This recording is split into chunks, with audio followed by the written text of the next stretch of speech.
super important that all of you get this information tonight, so you guys won't have to sit through the recording. Thank you so much for joining, guys. So exciting. I can't believe how much of a roller coaster the past month or so have been. But Joel and I and everyone at FZY are so thankful with how committed you've all been, and super impressed. We were just discussing how confident we are with this Servet. So how this is going to work tonight is there's like various different miscellaneous things that we feel like we need to go through. Most importantly are like the legal things like safeguarding, CPOMS, how we keep track of things on tour legally, and Joel and I are going to go through those together, as well as some other things like Maccabea. People are still joining, so I'm just going to slow this intro down a bit. But first, we are joined by an ex-FZY medic and someone who has just graduated medicine 6 years and is now officially a doctor, the amazing Jenna Morris, who's just going to give us a 5-minute piece on EpiPens.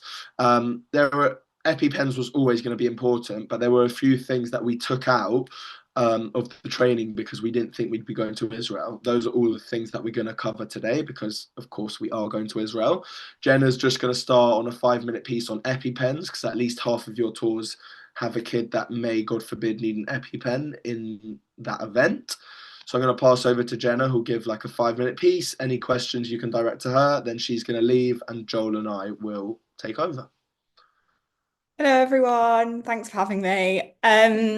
So basically, EpiPens are when, like, God forbid, like Jake said, your child has an anaphylaxis shock. So anaphylaxis is like a severe allergic reaction. So they could describe it as like a lump in their throat, like their throat's closing up, swelling up, they're short of breath, they might feel dizzy, and they kind of get this sense of like doom. So they feel like something bad's going to happen.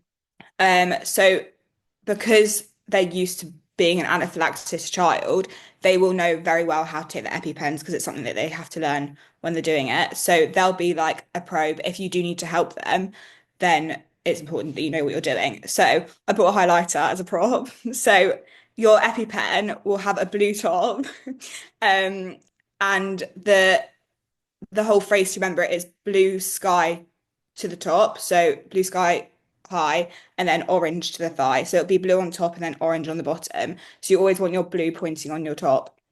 And your first step that you will do is take off that blue top, which is like a safety pin. Once you've done that, you want to, with some pressure, put the orange bit into their outer thigh. So if you imagine like you're wearing some trousers and you've got your outer seam on your leg, it's just a little bit more inner than that. And you'll apply with some pressure to the outer thigh and you'll hold it there for 10 seconds. It's really important to count slowly. So, like, put your elephants in 1 elephant, 2 elephant, 3 elephant, rather than counting 1, 2, 3, 4, 5, 6, 7, because it needs to be there for 10 seconds so that it can get into the bloodstream. And then once you've done that, take it off and then rub that area for 10 seconds because you're just then massaging in that adrenaline. And then obviously it works different in Israel. So probably would need to speak to your Israeli Madrichim, but you need to call for an ambulance. And whatever the Israeli word for anaphylaxis is, you will need to say it because it will give them like added priority, so that you can get someone to come urgently. You can give 2 EpiPens. So if after 5 minutes they haven't relieved any symptoms, you can give a second EpiPen, give it in the other thigh. Um, if they do feel dizzy, it's also helpful to lift their legs up so that you've got that blood running back to the head. They might also carry antihistamines on them. So if they think they're having an allergic reaction and they can't swallow, then that's when you give an EpiPen. But if they can still swallow and it's more like skin reaction, then that's when your antihistamines become into play. You can give EpiPens through clothes, so you don't need to like take off any clothing or anything. And then all EpiPens are single use only. So it's really important that your child has an EpiPen that is in date. So always check the expiry dates. And if you do need to use them for any reason, make sure you get another one when you go to the hospital. And they should always be carrying 2 EpiPens on them in case you need to use both. Hope that makes sense. Let me know if you have any questions. Any Can I just questions for Jenna? Please, I'm sorry, Joel. no, I'm just going to add like something just so like you're all aware in terms of like the protocol and how it works for EpiPens. Like all participants have been asked to bring a minimum of two. If they can bring more, then even better. But they've all been asked to bring a minimum of two. That EpiPens are one of the only medications that are not kept on you. The EpiPens are kept on them. So if they bring two, both of those two EpiPens are kept with the participant. So it is important that you kind of like do remind them most mornings just to check that they've got it with them. If they bring more than two, then two will be with the participant and any additional ones will be with you. So that's kind of like important. And I think as Jenna said, like in most cases, like they should probably be feeling and knowing that they need to use an EpiPen before they get to the point where they can't administer it themselves. So the chances of you having to administer this is slim, hopefully, but it is important that kind of like you do understand like the protocol behind it, should that need to be the case. Can I also add that it's really important, like look up on Google, like UK EpiPens, because on there, then you become familiar with what they look like, and it also has instructions. They're made for people who have never like been taught how to use an EpiPen to use. So it'll have step 3 instructions on there, what to take off, where to put it, and how long to hold it for. So make sure you get familiar with what they look like. Any questions for Dr. Morris before she leaves us? Thanks, Jay. That was so formal. Yes, Charlie, you can unmute. It's just a quick one. I remember in one of the meetings this week, they mentioned something about making sure the EpiPens were cool. So, like, if they're carrying it themselves in their bag, where do you think is best for us to tell them to put it? So I'd say a couple of things on this. So then, basically, anyone who needs to bring medication that needs to be cool, like an EpiPen, they know that they should be bringing the mechanisms in order to do that.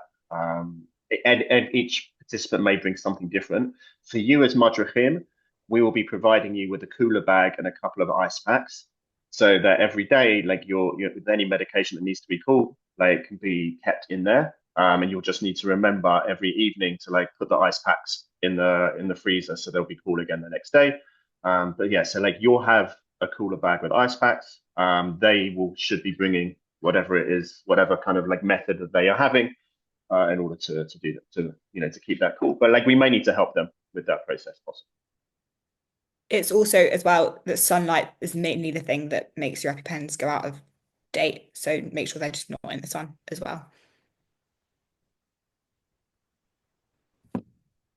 Any other questions on an EpiPen? I get that this is an extensive EpiPen training, but this is what we've done in the past with FZY. Someone that knows how to use EpiPens will teach the rest.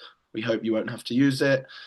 And if you do, like Jenna said, the instructions are clear on the side of a packet, or a quick Google search within 30 seconds, you can familiarize yourself how to use an EpiPen. If it's something you think you'd be anxious about, just give it a quick Google search or on YouTube, and that will help.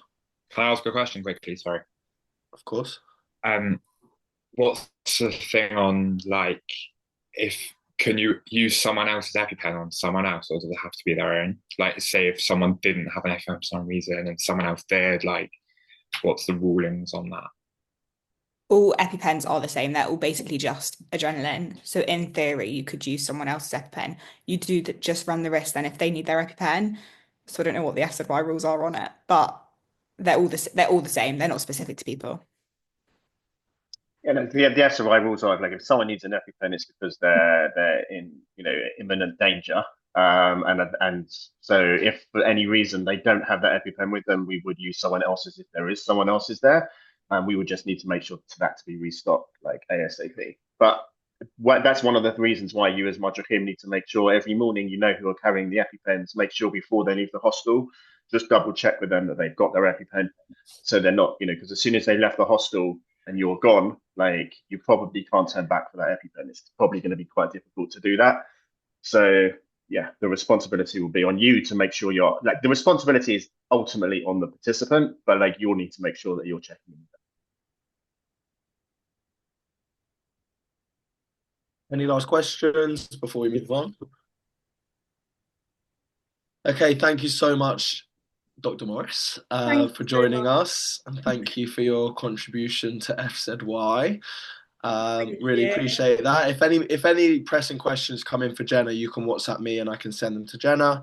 But other than that, thank you so much, Jenna. We appreciate you joining. Thanks, guys. Have the best summer. You'll be amazing leaders. Bye. Thank you. And I'm going to pass over to Joel, who's going to introduce kind of where we're going with this call. Okay, yeah, thanks, Jake. So, as Jake said, I think probably in like the introduction right at the beginning for those of you that were here, like this isn't necessarily all going to be the most like exciting of training, but this is like quite legal stuff, and I want to just like to be clear, like why this is important. Like you're all taking on like a massive responsibility this summer. You're all basically having the health, the welfare of 40 minors under your care. And if anything, God forbid, was to go wrong, which hopefully it won't, but if God forbid someone was to get hurt, injured, or worse, that the first thing that parents are probably going to do is to be asking questions. And not just parents, the first thing police may be doing is asking questions. And we need to basically protect the participants themselves, and we want to be able to protect you. And the only way we can do that is through making sure that we have a set of policies and protocols, and that you are all aware of like what they are, how they work, and what is your responsibility in order to keep those. So, as I said, it's not necessarily like the most thrilling and exciting stuff. Some of this stuff is things that you probably have heard about before and been through before, but it is really important because we don't want to put you in the position, or Al Hanachim in the position, where someone either, in any kind of danger, or for you personally to end up getting arrested or anything like that, because that is the bottom line. Is every single year, not necessarily or never on FZY Israel Tour, but every single year there are teachers, there are youth leaders that do the wrong thing and end up spending decades in prison because they just have not been following. They've been negligent, they haven't done the right stuff. So we want to be able to run through what is the right way to do things, and how we work and operate. And I do kind of like want to say it in that way, because I do want you to be clear that this is kind of like really critical stuff. Like what we're about to go through is effectively the ways for us to make sure that we can keep our participants safe and keep you safe. So I'm going to share my screen, and we're going to talk through FZY safeguarding child protection policy. Just like thumbs up when you can see that. Anyone? You can see it? Yep. Okay, fantastic. All right, you might see down here, it says 92 pages. Don't get completely scared. We're not going to go through every single one of these 92 pages in full detail, but I'm going to pick out and highlight what is important for you. After this session, we'll be sending through this document, and I do recommend that you do read it. I recommend that you do understand everything which is in here, so that you're able to act in the best way necessary. If at any point anything that I'm saying that you don't understand, you want more clarification on, please take yourself off of mute and ask me then. Like, don't wait until the end, because you may forget it. So please just feel free to jump in and interrupt. Okay, let me skip through this bit. See, we've already gone through 3 pages. See, we're flying. Basically, okay, I'm not going to really go through this, but basically this is our policy statement, which effectively says, like, it's our responsibility and our duty to make sure that, like, we create an environment which is safe for them. You can see the exact wording. You can read that at your own time, but like that's effectively what it's saying. Then there's a piece of definitions. We don't need to go through that with you. You know probably what all these words mean, but if when you're reading this later you don't, there's something there which will explain those to you. And then there's kind of like what do we mean, like definitions of safeguarding. So this is the official definition of what is safeguarding, according to the Children's Act 1989, which was updated in 2004. And these are all laws which are passed by the government, which is why like this is important for you to know. But it's like, it means like to prevent harm, to protect children, to create like a safe and effective care, and to make sure that we are taking all the actions to enable best outcomes. That's kind of like what safeguarding means. And like, who is defined as a child and a young person? Anyone who's not reached their 18th birthday. So everyone who is coming on Israel Tour this summer, all of the participants are by definition a child in the eyes of the law. You, as being over 18, by definition, on not a child, you are an adult in the eyes of the law. In terms of kind of like what is a definition of abuse, when we're dealing with children, there are 4 different types of abuse: physical abuse, emotional abuse, neglect, and sexual abuse. I do recommend at some point you read Appendix 1 to this here, which kind of like will provide you with more detail of like, what does physical abuse actually mean? What does emotional abuse mean? Like, what are the signs? Like, how can we recognize potentially when there is this type of abuse going on, so that you can recognize it? Because what's really important is that if we think that there is abuse happening, and abuse does not mean something necessarily that is happening on tour. It could be abuse that is happening at home in their family life.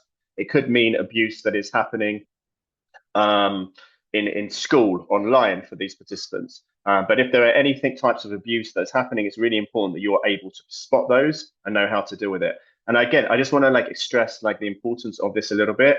Almost every single year on Israel tour, me as FZY's DSL, designated safeguarding lead, has to contact social services almost every single year. We have to put in reports to social services to report abuse. And so like it is really key and critical that kind of like you do kind of like recognize that that just because they're participants on Israel tour and we feel that everyone is safe all the time, that doesn't necessarily mean they are. So read Appendix 1 at your own time to kind of like understand what abuse means exactly, and what the telltale signs are. I'm not going to delve into like who's defined as a vulnerable adult, because there aren't those on Israel tour, because you're only dealing with children. But for them, just so you know, there's 10 different signs of abuse. We don't need to go on legal framework and key principles, but just so you can understand, when it comes to like key principles, like these are like different laws that we have to adhere to, whether it's the Children's Act, the Police Act. Like there are loads of different like laws that like govern how we need to determine how we need to behave. Okay, so like what are the key processes here? Like DBS checked, like all staff, volunteers, and directors must read, be trained on, and understeer this policy, which is why we're doing this now. Okay, it's critical to know that like you fall into like the staff you fall into the volunteer section here. Like it's really important that you've read this and you understand it, and we're training on it. That we train on it regularly whenever there's updates to it. To deal with disclosure, to understand how to deal with disclosure. We'll talk about that at some point.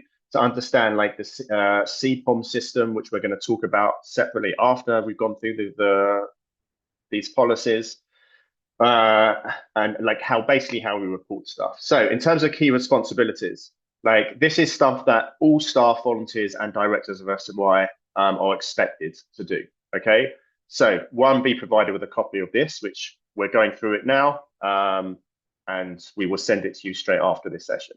To be subject to safe recruitment processes and checks, which is why, like, in order to get you here to this point, we have done those processes. Be alert to signs and indicators of possible abuse. And like we said, these are there in Appendix 1, 2, and 3. Like you're able to kind of like understand the definitions and understand like what could be an indicator of that. To record concerns on CPOMS, or if you don't have CPOMS, a specific form, but you will all have access to CPOMS. Dealing with disclosure of abuse from children, and like to be aware of the role and identity of the designated safeguarding lead, which for FZY is me. So if there's any safeguarding issues arise during the summer, you should be directing that straight to me, not to anyone else. What to do if you identify a safeguarding issue, the signs of abuse, like we've spoken about. Fine. So, okay, so that's kind of like everyone. Now I want to talk specifically about you as SEBA. Okay, like what are your responsibilities? And to like safeguard the participants. One is like protecting the children and young people from harm. So like it's your responsibility that during the time that they are under your care, you're protecting them from harm. Which is why we have like a code of conduct. We have rules on the program. We set certain guidelines, and you need to adhere to those, because by adhering to those means that we're creating a safe space. You need to report concerns. So if there's any point throughout the summer you have a concern, it doesn't mean that you know someone is being abused, but if you have any concerns that may be happening, that you need to report that straight away to me as the DSL. You need to follow policies and procedures as laid out here. You need to be aware of the signs of abuse. You need to maintain confidentiality, which is really important. Like, you can't share, like, sometimes, you hear something, you're involved in something, and like, you feel like it's, you'd like to share that information. It's really important you don't. You only share it up the line. If it's safeguarding concern, you report it straight to me. I'll be able to then tell you who you're able to share anything else with or not. But you need to make sure you keep that just for you. You need to provide a safe environment and promote the welfare of the Chanachim on your tour. Fine. I'm not going to now go into kind of like what everyone else's role, like my role as a safeguarding lead, like what I need to do. I'm not going to go into that. My role also as the executive director, I'm not going to go into that, or the directors of SZY, what they all need to do. But like, your responsibility is like what we said. So what happens if we suspect abuse? As we said, the first thing you need to do is to raise concerns to me. And then if I believe that there's a real concern there, then I will then report that through to child services. So like, your responsibility is to report things to me. Any suspicion that there may be abuse, you report it straight to me. I'll make the decision as to whether we need to report that further. And I think this line here is like really important. If in doubt, like, tell someone, i.e. like, speak to me. Okay. Like, we need to, like, for things like this, we can't take chances on this. If we think that potentially someone is being abused, then we have to make sure that we report it.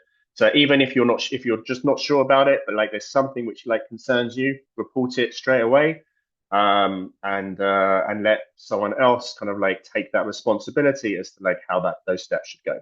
And that's what kind of like one thing which I think is important here. Like, you're not the decision makers here. You're the people on the ground who are spending time with the Chanachim. And so it's your responsibility to kind of like get a sense of like, are there problems? And then if they are, report it up. Like, I effectively, as both SZY's executive director and designated safeguarding lead, the person who will eventually have to make the difficult decisions as to whether we report things and what steps need to be taken. For you, you just need to like share information with us. Can I just jump in for Yeah, one second and reconfirm that this isn't just if you feel like someone's being abused on the program, i.e. by someone else.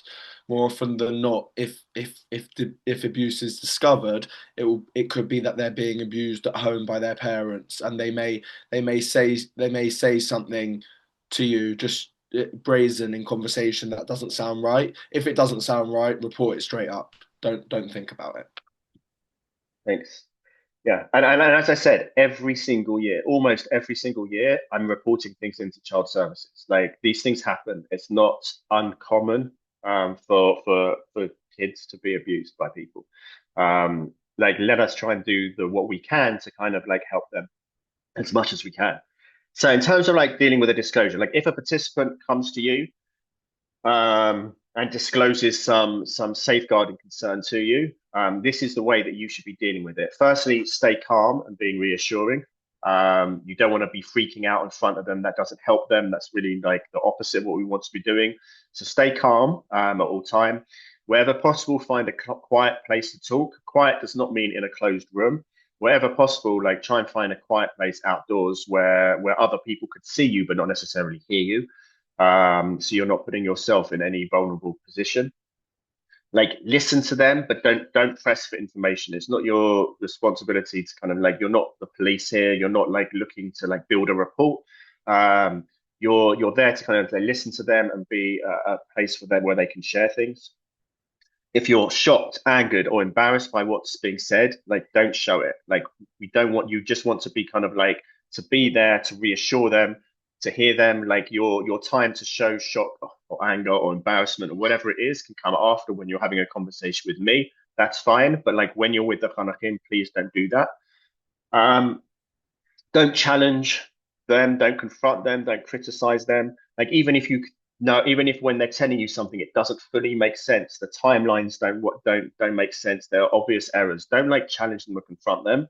Like, make sure that you're hearing what they've got to say. Try and like take in that information as much as possible.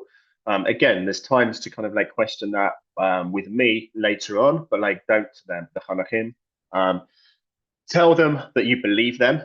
Like people can lie about abuse, but generally speaking, people don't lie about abuse on the whole. So it's really important that you share with them that you believe them and that you'll do the right thing by them. Like encourage them to talk, but don't ask leading questions. Like all questions should be open questions. So you shouldn't be asking after that, did this happen? You should be asking something like, and what happened after that? So like don't put words in their mouth, don't put questions in their mouth. Ask as many open questions as possible and allow them, whoever is like disclosing something, to make to lead that process, like tell you as much as they can whenever they can.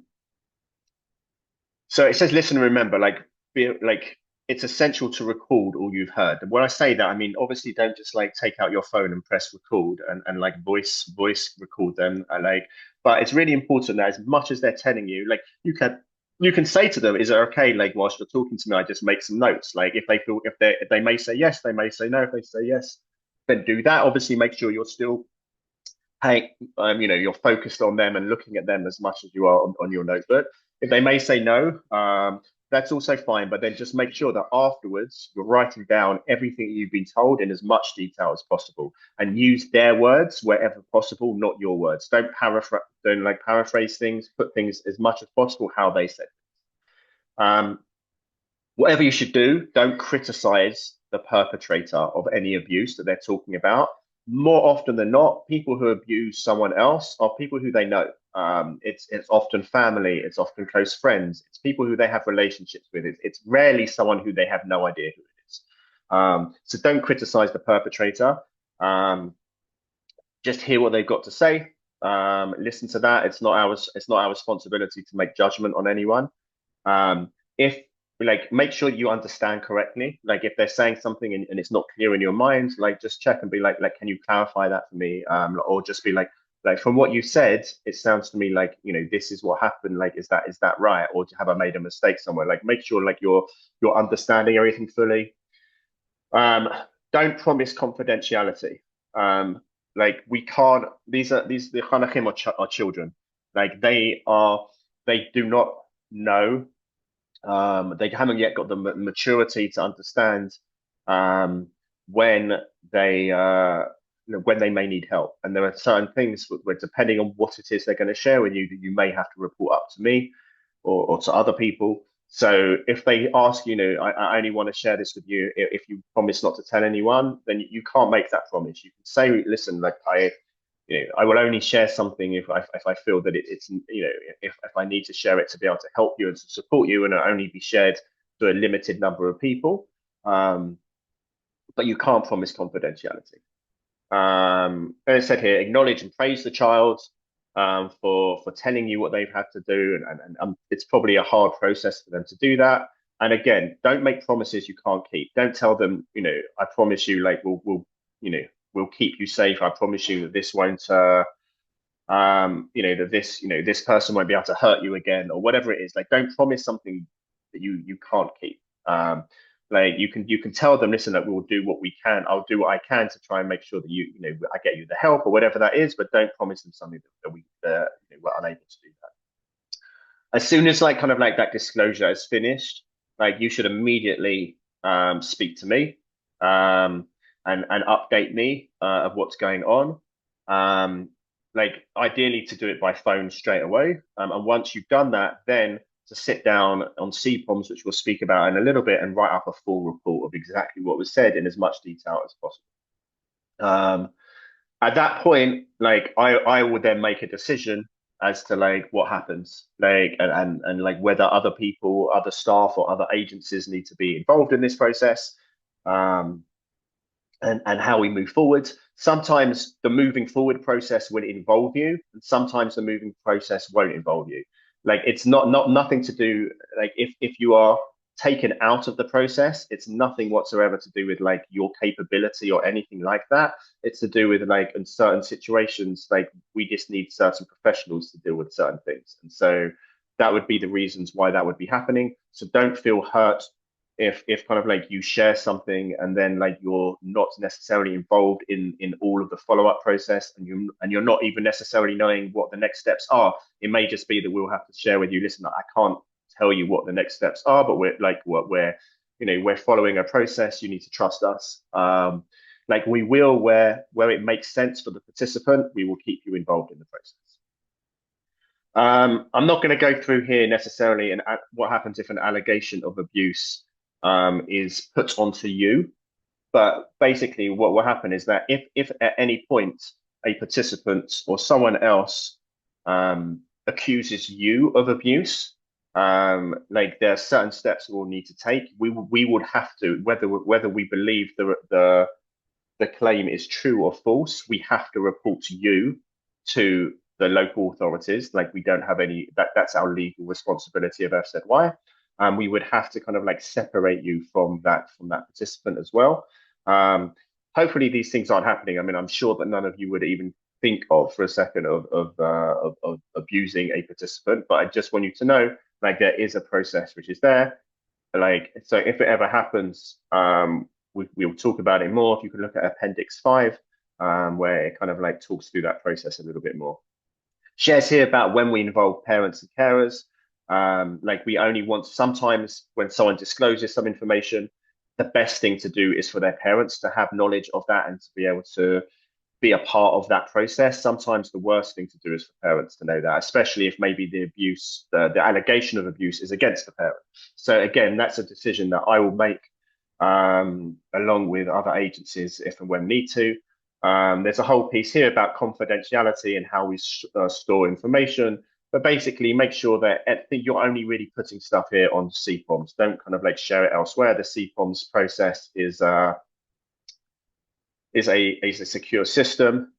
Fine. So I'm just going to skip through this. Safer recruitment is not so important for you guys.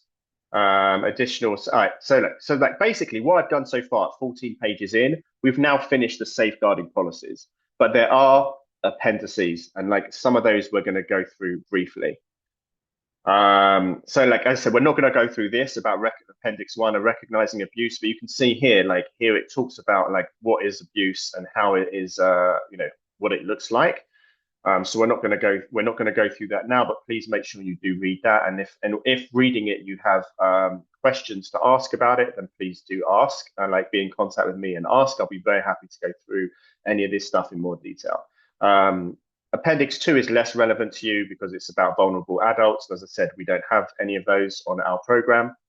Appendix 3 is like if you want to like understand more about kind of like how these safeguarding policies are put together and read some of the laws which they're based on, you can see here there's about a dozen or so different laws which you could delve into should you want to. A cause for concern form is also not so relevant for you because you have access to CPOMS, but people who don't and they need to put things in, there's a cause for concern form, so you don't need to worry about Appendix 4. Appendix 5, okay, so this is kind of like part of this is important, like in terms of like who the key personnel are. So I mentioned I am FZY's designated safeguarding lead. You should come through to me if there are any safeguarding concerns. If for any reason you're trying to contact me and I'm not answering, and it's an emergency, then you should turn to Eliana, who's FZY's deputy designated safeguarding lead. Her information is in the safeguarding contact here.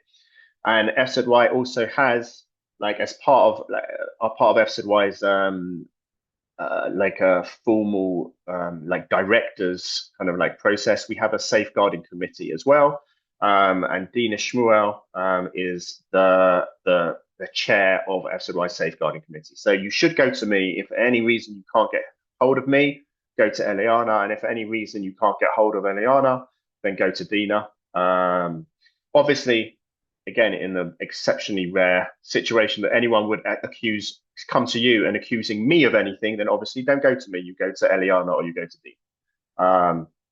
I'm not going to, like, these things don't worry about. These are just different contact numbers and stuff, which are not so important for you right now because most of that stuff I'll be dealing with. Okay, now I just want to go through this. This is like a safeguarding flowchart. Okay, so this explains to her like what the step by step of like what you should be doing. So like what do you do if you suspect or witness abuse of a young person? So like you have concerns. So that the first thing you do is to discuss these concerns immediately with me or one of the other safeguarding contacts if I'm not available. Okay, so that's the first step that you need to take. Then I will make the decision here as to whether this is something that needs to involve social services, whether there's an issue here, but it's not necessarily it's not a child protection issue, and we'll look at then we will sit together with your Mecca Shrim and with other people to work out how we can support this person. Or if we think like actually this isn't a worry at all, like thank you for sharing, but we're going to leave it there. Fine. And then like there are steps here which are taken like if we report things to social services. You don't need to worry about those now. I will let you know how they work as and when. All right, so again, what happens if a young person actually discloses something to you? So we said they report the issue to you. As soon as they disclose, remind them that the information they discloses can't be kept confidential, make a note of their exact words and reassure them they've done the right thing. Then as soon as that conversation's finished, you call me. And then once you've done that, you report everything on CPOMS. And again, the same process kind of like is in place, depending on whether we need to report that to social services. Whether it's an issue, but it's not like one that social services needs to get involved in and things like that. So that we'll make those decisions at that point. And this final one I'm not going to go into is like, what do we do if an allegation of abuse involves staff, employees, or director? Again, first thing you need to know, just call me and then I will talk you through the rest of the processes.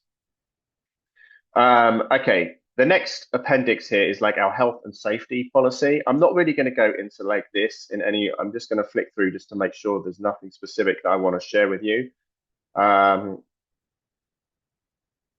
I would go like these are your responsibilities according to like our health and safety policy. Is to take reasonable care of your own health and others who may be affected by what you do.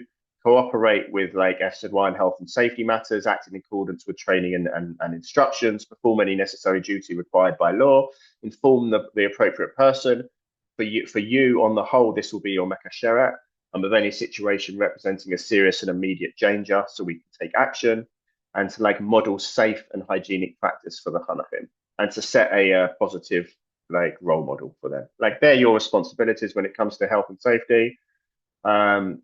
Don't worry about like security and things like that right now. Basic fire procedures, you don't. It's not that you don't need to worry about that, but like every place that you go will have their own procedures. So as long as you're following like the procedures of the place that you go, that's what's important. Basically telling us to make sure that spaces are tidy, so it's less likely for things to fall down. Lifting heavy objects, the right way to do it. Like there may be some of that on Israel Tour because there's lots of suitcases going on and off on buses. So just make sure if you want to know the right way to do that, make sure you read kind of like page 47 here, which will kind of like make it clear how to do that. Smoking, like obviously for the Chanachim, smoking is no go. It's not allowed on our programs. I don't know if any of you smoke or vape, but what we ask you to do is do that away from participants. Like responsibility, medical responsibility, like we have already shared with you all kind of like the medical needs of all the participants. It's your responsibility to make sure that like you are adhering to their medical needs and also for their well-being. And like when it comes to well-being, this is why we have things like curfew in place so that the Chanachim can get enough sleep at night, while we have rules about they need to have their head covered and their shoulders covered and bring 3 liters of water and close shoes when it comes to hiking and things like this. This is all about keeping them safe. So it's your responsibility to kind of like make sure that they're doing that, like making sure that there's enough food for the Chanachim, make sure there's an early curfew if they feel that people are tired. Like all of these kind of like things, that's your responsibility. Again, overall well-being for the Sebet, like it's all of our responsibility to make sure you also are being looked after and cared for and getting enough sleep. Your Mecca Shrim will help with that process where they can. If you're feeling that you're tired, specifically overtired and need more help and more sleep, speak to them. They will try and help you with that. first aid, this is not your responsibility in Israel. Like even if you are first aid trained, you're not first aid trained according to Israeli law, which is why like your Israeli madrich, not the tour guide, the logistical madrich havrati is first aid trained in Israel.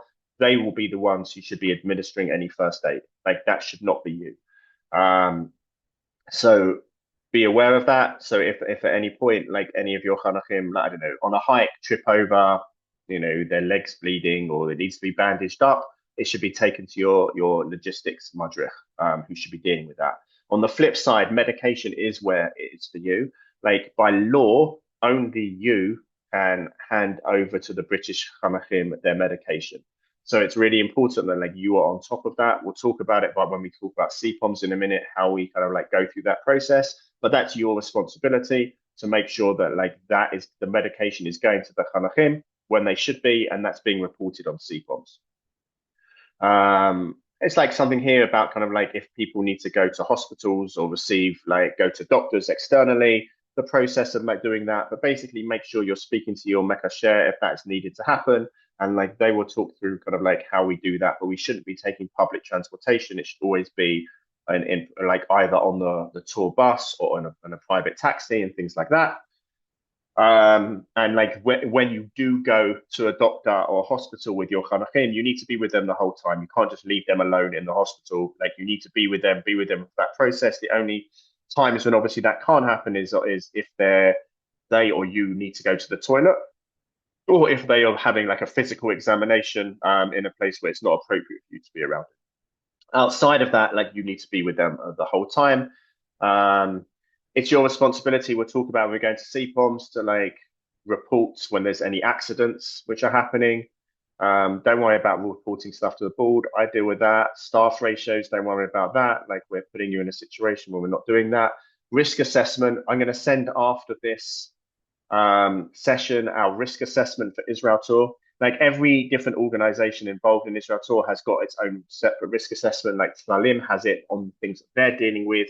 UJA have got stuff on what they're dealing with. So we've got a risk assessment on the things that FZY are dealing with as well.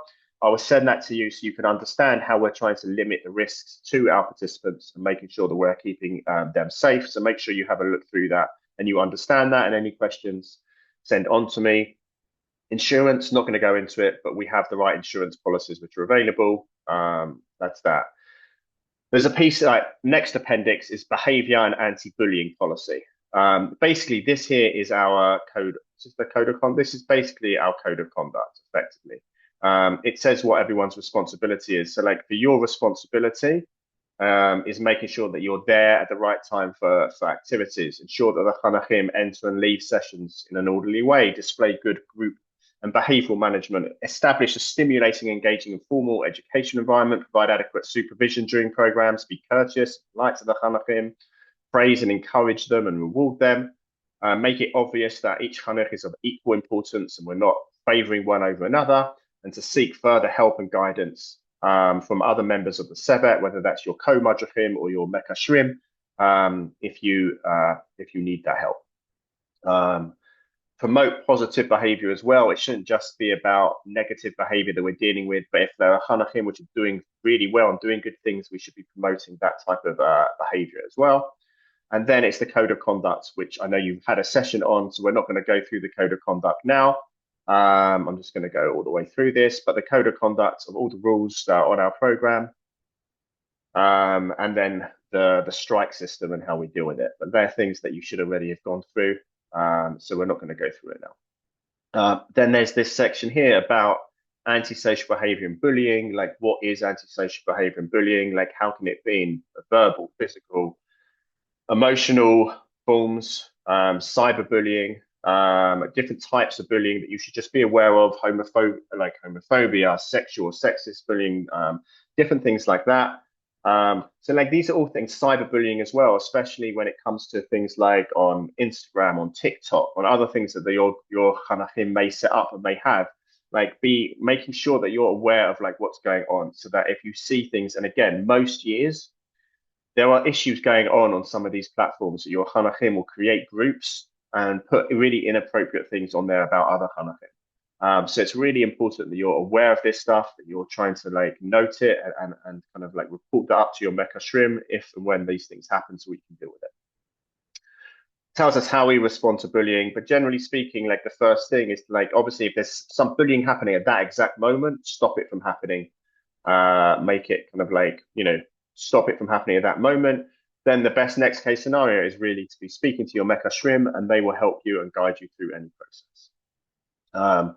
Then there's peer-on-peer abuse, sexual violence, and sexual harassment. Like, what happens if we, you know, if someone like has been sexually assaulted? Again, there's a whole process here of what sexual assault means, what sexual harassment means, and the steps that we will take. But again, if any of these things and you hear of any of these things, report it directly either to me as the designated safeguarding lead or to your Mecha Shrim if it's not something that is a safeguarding concern, but just a general concern. Making sure we're avoiding discrimination, using inclusive language, which is really important to all of us. I know we had some training on that in the UK with Kesha. And again, we have to report behavioural incidents again on the CPOMS system. We're going to go into that in a minute. Codes of behaviour for the CPOMS. Like you need to make sure that you're behaving in appropriate ways. Yeah, I mean, like things which are important, like no private meetings should take place between you and a participant. You know, like you need to make sure that no conversations between you and the Hanakim could be interpreted as romantic or flirtatious or sexual. It's really important that like you're keeping your distance, you're keeping your boundaries for all of these things. Making sure you're not gossiping or boasting or anything like that. Making sure you're not having conversations which are to do with money or sex or your personal life of you or the Hanakim or illicit substances or anything like that. It's really important that like your conversations with them are appropriate. Here, this is important. Like it's really important because this is something which is often not done by Madrichim, and I want to make it really clear. You as a Sevet must always wear a t-shirt and may not have any parts of your body exposed, which includes while swimming or in the water. So when you're going swimming, if you're going to the beach, if you're on a water hike, wherever it is, you need to make sure you can have swimming costume, bikinis, whatever it is underneath, but you need to make sure you're wearing a t-shirt and you're covered up. Like we don't want the Chanachim to see you and like to you know we don't want the Chanachim to kind of like be seeing you or in any of those types of ways. Any relationship between two members of the Sevet, if there is any, make sure that's discreet and conducted in a proper way as well. And please make sure that like your Mecha Shrim are aware of that if there is any of that happening beforehand, so we know how to kind of like help and support you and making sure we're not putting you in any difficult positions. Fine, that's the behavioural stuff. We're getting there.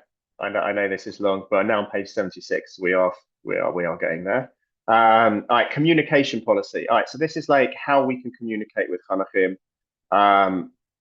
Like we need to recognize that, you know, that communication via electronic devices, social media is the norm nowadays, but like we need to be able to put up safe boundaries for you and for the Chanachim. So like you shouldn't really ever be giving out your personal phone numbers or contact details to them. Like it's possible, I'm sure they will be able to work out what your phone numbers are via some of the WhatsApp groups you're in with them, but you should never just kind of like be like, you know, here's my phone number, give me a call at some point. Like we should always making sure that when we're communicating with them, it's in public or non-encrypted conversations, which means like you need to try and avoid having a direct WhatsApp conversation between you and a participant. Like you can absolutely set up groups where like all of your Chanachim and share messages on it that way. If there is a specific need that you feel like there's a specific reason why you have to have a private conversation with one Chanich over WhatsApp or something else, please make sure there's more than one Madrich on that group. So that way you're protecting yourself wherever possible. You should never be like communicating with Chanachim on Snapchat or any other kind of like forums where messages are deleted after a short period of time. like you should never be actively friending, following, liking your chanachim. Like you should make sure that like that's something you're avoiding. Wherever possible, you should use FZY accounts. So if you want to create your own FZY social media accounts so that you can do that, feel free. You should never be posting anything that is inappropriate, offensive, abusive, pornographic, disrespectful, or compromising. That includes photographs, use of language, or affiliation with groups or causes, check-ins, or accounting of events. You have to recognize right now that you're in a position of responsibility with FZY. What you post online, people can see, which includes the participants and includes the parents. So make sure that you're not doing anything inappropriate or ever posting anything inappropriate, because that could get you and FZY into all sorts of problems. Make sure you've got stringent privacy settings on your accounts. You may want to have 2 accounts, as we said before, one for personal, one for FZY. You must not connect with Hanachim under the legal age on social media. That doesn't really affect you guys because all of your Hanachim are 15, 16. They're allowed on social media. All right, here again, you should use your judgment as to like what times to be speaking to people via social media. But what we're basically saying as a basic rule, any online communication should not take place before 8 a.m. or after 9 p.m. I know that Israel Torah sometimes could be slightly different because you have very early starts and then late finishes, but like it shouldn't be after curfew that you're messaging your Hanachim on WhatsApp. It's not appropriate. It should be waiting for the next day. And if there's an emergency situation, then it probably shouldn't be done via WhatsApp or something like that anyway. If a Chanech communicates with you outside of those hours, if it's not an emergency, you should wait to reply until the morning. You need to be transparent in your interactions, so like don't delete anything that they send you. If at any point they send you something, like don't delete a message. Deleting a message looks as if you have something to hide, even if you don't. As I said, interactions should take place in an open environment and not encrypted. And if there's need for a regular contact, forget that one. You're on regular contact with them, we know that. All photos and videos taken of Hanachim and Madrichim, if you're taking them on your personal device, okay? If you're taking pictures throughout tour, which you will be because we require you to, as soon as you forwarded them to FZY, you should be deleting them from your own device, because otherwise you're walking around with pictures of minors on your phone, and that's an issue, and that could be an issue. So it's really important. Take all the photos and videos that is required of you, then make sure you forward them to the FZY office, and then please make sure you delete those. Here's a piece here which basically says you shouldn't be communicating with parents. If parents do try to communicate with you, very politely say, I'm sorry, like, you should be speaking directly with the FZY office, and then feel free to hang up the phone and then contact Jake or someone in the FZY office to let them know that like a parent tried to contact them, so we will deal with that. Okay, nearly there. Adventure activities, transporting young people. Private transportation is what we're getting. We don't need to deal with booking the transport. You're not doing that. What the things that you do need to know are, like, before starting a journey, like you need to make sure that like there's Madrichim who are there. Like you only board the vehicle at locations that are safe, i.e. a parking area, a bus stop. Like don't get people boarding a vehicle when it's not safe. To make sure that like the actual place is safe itself, like to make sure that like there's enough seats on there for all the passengers, to make sure that like equipment and stuff is not just left in the, like should be put away properly and not just left in the aisles and stuff like that in case people need to leave quickly. Make sure before you leave, and this is, again, it sounds really obvious. I cannot tell you how every single year this happens. Please make sure that every single one of your Chanachim and Seba are on the bus before you start moving. And every single year we get phone calls being like, we just left one place and we left someone behind. We're half an hour away. What do we do? Please, please, please make sure you're checking, make sure you're counting, make sure that you're really clear before the bus starts moving away. Anyone who's not part of the program cannot be on the bus. We're not like, we need to do that.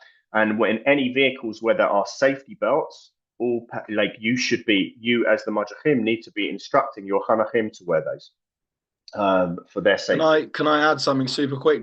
Joel. Yeah. We haven't actually discussed this yet about how to check that everyone in your group is there. But a super simple and typical way to use is by numbering off. Like on day one of the program in Kenton Shul, you may want to take 5 to 10 minutes. The most simple way to do it is in the register order that we give you. Each kid has a number, and numbering off, as we call it, is actually a fun thing that you do on the bus, and everyone says their number. If you gauge that isn't right for your group, there are other ways you can do it, like but Madrichim hold their hands above and you count how many people go through. If this is something you're not sure about, you can ask me in the next few days on best methods to do that. I would say the number one best method is numbering off. For example, you will know by week 1 if number 21 isn't there, you can instantly look at your register and say 21 is Joel, for example. Where's Joel? Oh, he just asked to go to the toilet. We definitely can't leave yet. Cool, thanks, Jake. Mark, I saw your question about like, can you get up and down the bus, etc.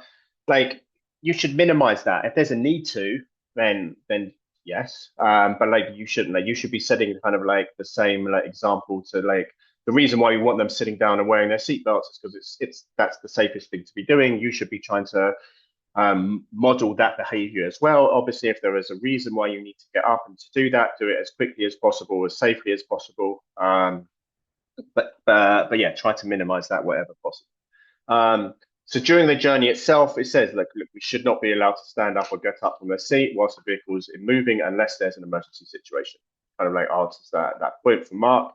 In the event anyone on like, so if you're noticing that your bus driver is driving recklessly, is on the phone, like holding their phone when they're driving, is exceeding the speed limit, please make sure you communicate that with your rakaz, and like, because it's really important that we can then speak to the bosses of the bus companies and make sure that, like, you know, they're being reprimanded or potentially even replaced. We cannot put people in an unsafe place. And like the bus driver should never be filling up with petrol when you guys are there and on the bus. Like, when you're getting off the bus, again, make sure that you're only getting off the bus in a safe place. Like, do it on pavement side, do it like in a parking areas of bus stops, not just like in the middle of the road. Making sure that like that someone gets off, that one of you as Madrichim get off first, and make sure that it's safe. Highlight any risks to the Chanachim if there are any as they're getting off. Make sure that Chanachim are not left unaccompanied by someone on the Sebet. If there's a reason why Chanachim are not joining an activity, they should be left with someone from the Sebet, and Sebet does not include the bus driver. So if for any reason there's 1, 2 Chanachim are sitting out of a specific hike, you can't just be like, like speak to your bus driver and be like, can you look after these people for the next hour or two? Even if you feel like the bus driver is part of your Sebet, they're not. It needs to be one of you as Madrichim. If there's a Mecca Share or a Kaz or someone else around, potentially it could be them as well, but it needs to be someone on the actual Sebet. And before getting off, once everyone has got off the bus, before the bus drives away, just make sure that like the bus will be with you like all the time, generally speaking, but please just make sure that things are taken off the bus, etc. Fine. Okay. Public transportation. You're not really the only public transportation you'll be getting throughout Israel tour really is the aeroplane. So I'm going to kind of like flick through 1 second the stuff which is nothing to do with aeroplanes. International travel. Okay. So we can like understand like how the process is for you. Fine. The first thing is about passports. They should know that. We send reminders to them. We've done that. We should be checking that they've got all of their passports and stuff when they come. That's stuff that we'll be doing, and the FZY office will be helping with that process. That there should be someone from who's not traveling with the group who will be going to the airport. That will be happening, whether that's Jake or Eliana or someone else from the FZY team will be accompanying you to the airport, just in case there's a problem there and someone for whatever reason is not allowed on the flight. You don't have to stay behind with them. That will be what Jake or whoever will be doing. Okay, so like when there requires like a security check at an airport, Like one of you, like, so when you're flying, the two of you, one of you should go and speak to should be at the front, speak with the staff of the airport, explain that you're a group of Chanachim, they're all under 18, and that if for any reason, like, they need to question someone more, that they should like include you with part of that questioning, like you are their responsible adult at that point. Make sure the Chanachim understand how the security will work, because obviously, like, it takes a while for 40 people to go through. It's not all happening at once. Make sure they know where they need to meet at the end of the process. One madrich should go through first, the other madrich should go through last. So one person is going through first, so that they're there for when people start filtering through. The other one of you should be at the end of that process. So if there's any problem for any reason, a chanech gets pulled aside and is not being allowed through security, or security have an issue, then like there's one madrich at the end who can make sure they can deal with that at that. And make sure you're obviously liaising those types of things with Jake or whoever is at the airport with you at that time, so they know as well, because they won't leave the airport until everyone is through security. Like if there's time between getting through security and needing to be boarding the airplane, then you can give them like free time. You can tell them like where they need to be, where they need to meet you at what time. Like, don't tell them the time of boarding, tell them a little bit before that. Make sure we're not going to set any problems. Be very clear about what they can and can't do, and where they can and can't go within the lounge. But like they can have that. Again, before getting onto the plane itself, you need to make sure like you're counting all the people. You need to make sure that like before getting on, like one of you should be going on the plane at the front of the group, one of you should be going on the plane at the end of the group in case there's any problems.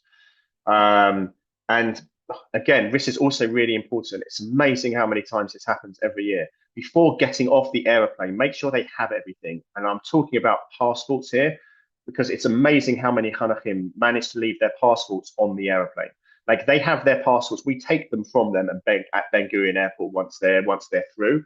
But it's amazing how every year Chanachim lose their passports and leave them on the plane. If they're on the plane, you can't normally get back on the plane again. So really make sure you're stressing that to your Chanachim when you're getting off. Make sure they're doing that.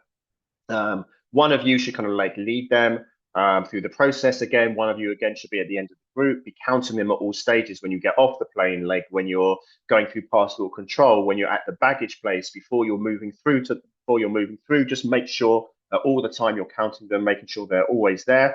If for any reason there's an issue with going through passport control or luggage or anything like that, it needs to all be dealt with before going out into the arrivals hall. So if someone's like luggage is not there, you can't just take the group out. One of you needs to go with the one or however many Chanachim to go and report their bag hasn't come through before leaving the baggage hall. If you don't do that, then it's much harder for us to get their bags back at any point. So please make sure you're doing that. Be in contact with your Mekashrim throughout that process, who will be waiting in the arrivals hall for you. Make sure they're updated as to like where you are, what you're doing, and if there's problems. And it may be at some point we'll say one of you bring through the group and the other madrich stay there with the one or two or however many Chanachim and make sure everything is being reported the right way. You should go through customs together, and that's where you'll basically meet us. Okay, vehicles driven by you. You're not driving. We don't need to talk about that. Planning a Tzior or Sior. You're not planning one. You're helping to guide that. So we're not going to go through this at all. Tzior in rural area. Like, these are things that like your tour guide will be taking the lead on in terms of making sure that that these things are safe. In terms of Sior, in terms of hiking, so you need to kind of like make sure that you're following those guidelines. In terms of swimming, we can only go into bodies of water if there is a lifeguard there and it's safe to do so. So if you're going to a beach, you need to make sure that like the right flag is up in place. You need to make sure that there's a lifeguard there, and only if those two things are happening, then you're allowed for people to go into the water. Again, this is what your tour guide should be taking the lead on. And again, like if you're going into bodies of water, you should have one madrich who is in the water and at least one madrich out the water who is like looking on and making sure that there are no problems wherever possible. There's stuff about adventure activities. It's about like how we use them, but like you'll go through a proper like a whatever you call it, like a proper I don't know what to call it. Okay, fine. Okay, I've stopped sharing my screen. I know that was long. I know that was like not the most fun at all times. But as I said, it's really important. If at any point during the summer, like one of your chanachim ends up hurting themselves, and again, let's be clear, like we've had on tour over the last however many years, we've had someone fall off of a cliff before and had to be air backed out. We've had situations where people have been hit by a car before. We've had all of these situations on Israel tour.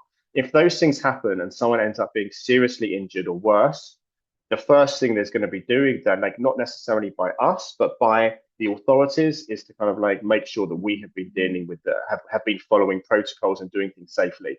If it finds out that we haven't been doing things safely, at this point, you are now responsible for that legally. Like we have shared with you kind of like what you need to do, how you need to do things. We're sharing the safeguarding policies with you. Please make sure that you're adhering to those things. If there's anything you're unsure about, speak to me, speak to Jake, speak to your Mekashrim. But please, please, please make sure that that is something that is happening. Any questions on that?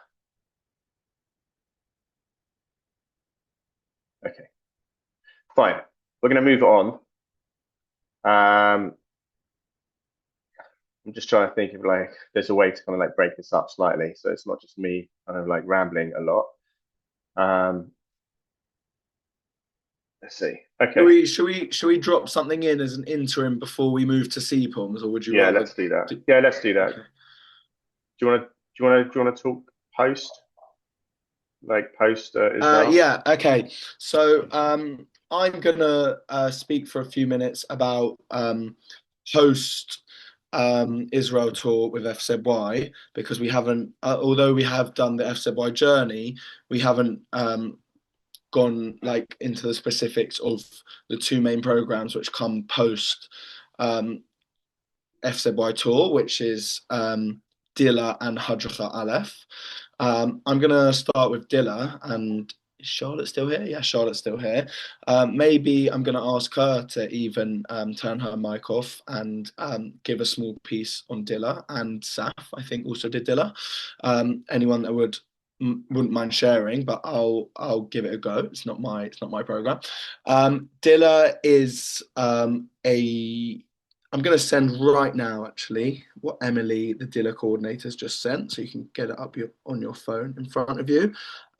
It's a leadership program inviting Jewish students from different communities around the world and from Israel. So it's different Jewish communities in the diaspora who are linked with different communities in Israel.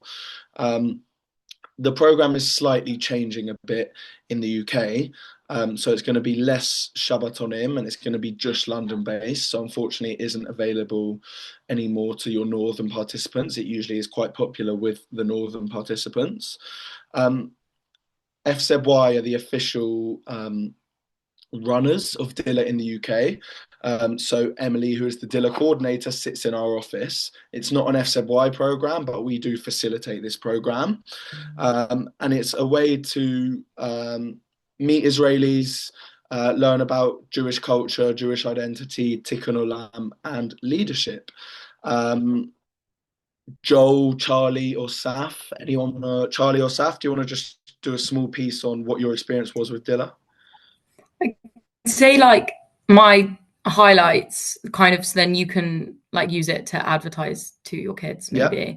Was more like, so obviously you have the Israel trip at the end, where I don't know, correct me if like it's changed, this bit's changed, but you have a week where you're like living with Mater Share, like a partnership community, and you get to like experience life in a kibbutz, and you get to like, you make such good friends with them, and then you meet with like loads and loads of different communities from like America, Australia, South Africa, and obviously loads of other Israel communities, and you're all together in one place. And it's an amazing seminar where you make loads of friends and have a lot of like leadership stuff. And also during the year, you plan your own. Well, I highlight for I think everyone who does Dilla is that you get to plan your own Shabbaton. So I don't know if that's also a point to use to like advertise Dilla, and like you plan like the whole thing, Saturday night fun, the whole Shabbat, and all of that, and then just like every weekend is fun. So those are. So yeah, Dilla, thanks, Charlie. Dilla is different to Hadracha Bet in Hadracha Aleph, sorry, in the sense of Hadracha is an FZY program and it's just a leadership program. Dilla is different because it's driven by Tikkun Olam and social action. It's definitely not a program for everyone, and it doesn't have that many spots. Sometimes it's competitive. There are interviews which Emily carries out for these spots if Dilla is oversubscribed. But it is an incredible program. As Charlie said, you get to meet Jews from the diaspora all over the world, and also spend time in Israel and potentially spend time in other places in the world. That is Dilla. Wait, sorry, can I say something? Sorry, really quickly about Dilla too. Yeah. So I couldn't figure out how to raise my hand. Like another point, like a selling point is that like I think it's really important to emphasize that it's not tour. Like you're not going around and touring. It's more like integration, like into society, and it's like tikkun olam and like being a part of something bigger than yourself, and you get to meet loads of people, and like that's the focus of it. Like now you've done tour, now you've got a taste for the country. Like now you can like give back in a sense, I guess. That's a good way to sell it. Yeah, I really like that point. Dilla also have an amazing budget, and their Shabbatons and trips are incredible. So that's one to push for your Chanechim. It's a bit of a confusing relationship. Dilla isn't, like I said, an official FZY program, but we are the coordinators in the UK, the sole coordinators in the UK. You can't attend Dilla with any other youth movement, which is a great USP that we have. We have incredible relationships and partnerships with different Jewish communities all around the world, and it's really, really amazing. I'm now going to touch on Hadracha Aleph, which, as I'm sure Aidan has told you guys, we are really, really trying to push and not bring back because it was there this year, but really focus on for next year. Hadracha Aleph is the first year of a 2-year Hadracha course with FZY. The first year, it might see some structural changes, but currently the first year is just theory per se, where it's about leadership, although we are going to add in learning about FZY as well. In the second year, they don't all make it to the second year because some of them give up after year 1. But in the second year, Hadracha Bet, which is what I was in charge of this year, they go on to be doing practicals. Some of you did Hadracha Bet, which means you're now Madrichim. That's our ideal vision of FZY is that they come through the full 2 years of the Hadracha course. They end up being a Madrich on camp, and then Israel tour, Netina, whatever they want to do. Most people after Israel tour want that extra piece of FZY and want to stay with their friends and learn more about the movement, and it's amazing. Hadracha Aleph is weekly in North London. The price, which is a very, very low price for what it is, includes Hadsem, which is a seminar early in the year where you get to also be with Hadbet, an amazing FZY Shabbaton, which some of you have staffed. This one is to push for those. You'll see within the first week those 5 or 6 Chanechim in your group, and you look at them and you think you could definitely be a tour leader. You're definitely going to be an FZYnik. It's really important to keep these people in the movement. They're the future of the movement. I'll send you a write-up on Hadracha as well. Aidan, I don't know if you want to add something about how it's going to look next year. Yeah, in that moment, I figured out how to raise my hand. Basically, with Hadracha, what's happening this year? Wait, Joe, am I okay to explain? Okay, so basically, we're looking to reboot Noah, which is the year 7 and 8 program, which hasn't been around for a couple of years. And the idea is that the kids from Hadracha on like a rotational basis will be leading their sessions on a Sunday. And because obviously Hadjicha's the last few years, a big thing that's been missing out of it for Aleph is that they don't actually get any real leadership experience. So the idea of this now is that that's going to be an extra motivation for them, because it means they actually get something out of the leadership that they're learning. And the sessions are going to work that of 3 out of the 4 sessions every month. Part of it is going to be spent like learning about like a leadership based thing, which is how it's been for the last few years. But then the end of it is going to be focused on preparing for the sessions that we'll be delivering to the year 7 and 8 as part of Noah. So that's one thing that's very different to this year that hasn't been. And the second is every 4th session of the month is going to be like an out of classroom based session. And the idea is that for those that don't want to pursue a leadership sort of course in FZY, but they still want to stay involved, they can opt to just do this program. So they go once every month to the sessions, and it will be based on one of the pillars of FZY. So, for example, we have Tarbut, which is like culture. We might do like a falafel making session or something like that once a month, to keep those that don't want to do leadership but still want to stay involved in FZY like in the mix. So those are like the 2 main points. If your kids are like saying like, oh well, I heard from my friend in like the year above that Hadjicha's terrible, you can tell them that there's new things being added. It's all written down in the FZY journey pooler, but I just wanted to add that here now just in case, so you all know. Thanks so much, Aidan. To add to that, I will say that I think one problem that FCY have been aware of is that like post Israel tour, there's no way to get involved as a chanich unless you want to become a leader.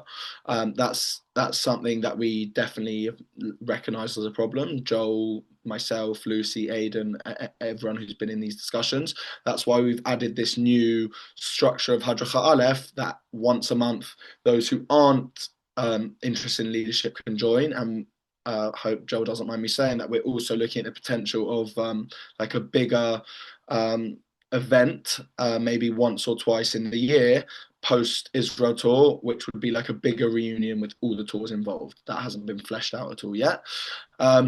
So those are the 2 main points for post Israel tour recruitment, which is Had Aleph and of course, Dilla. Something else that I just want to touch on is year course.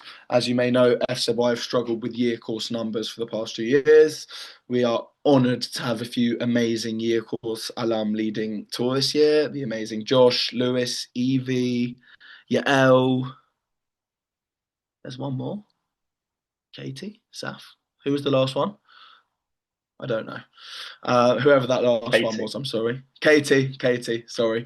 So yeah, across the different tours, we've already got a few people firsthand, like you guys who I just listed, who will talk about year course. Those that didn't do year course, I'd love you, even if it's just on WhatsApp over the next 24, 48 hours, to message Katie, Josh, Yael, anyone who did year course. They will all tell you it was the best decision of their life. We know the difficulties with year course, i.e. the price, but we are FCY are being flexible for year course from now on. We are like we're now offering 1 semester instead of 2. We are now offering some different changes, which we think will make it much more attractive. And we believe that if someone has an incredible time on Israel tour, it could push them towards year course. So like I'm happy if you want to like accelerate those conversations and at the end of tour connect them with Lucy or I or whatever, or you guys should feel fully confident to tell any more details on Israel tour. If you want us to send like a little write-up on that, that is definitely something we can do.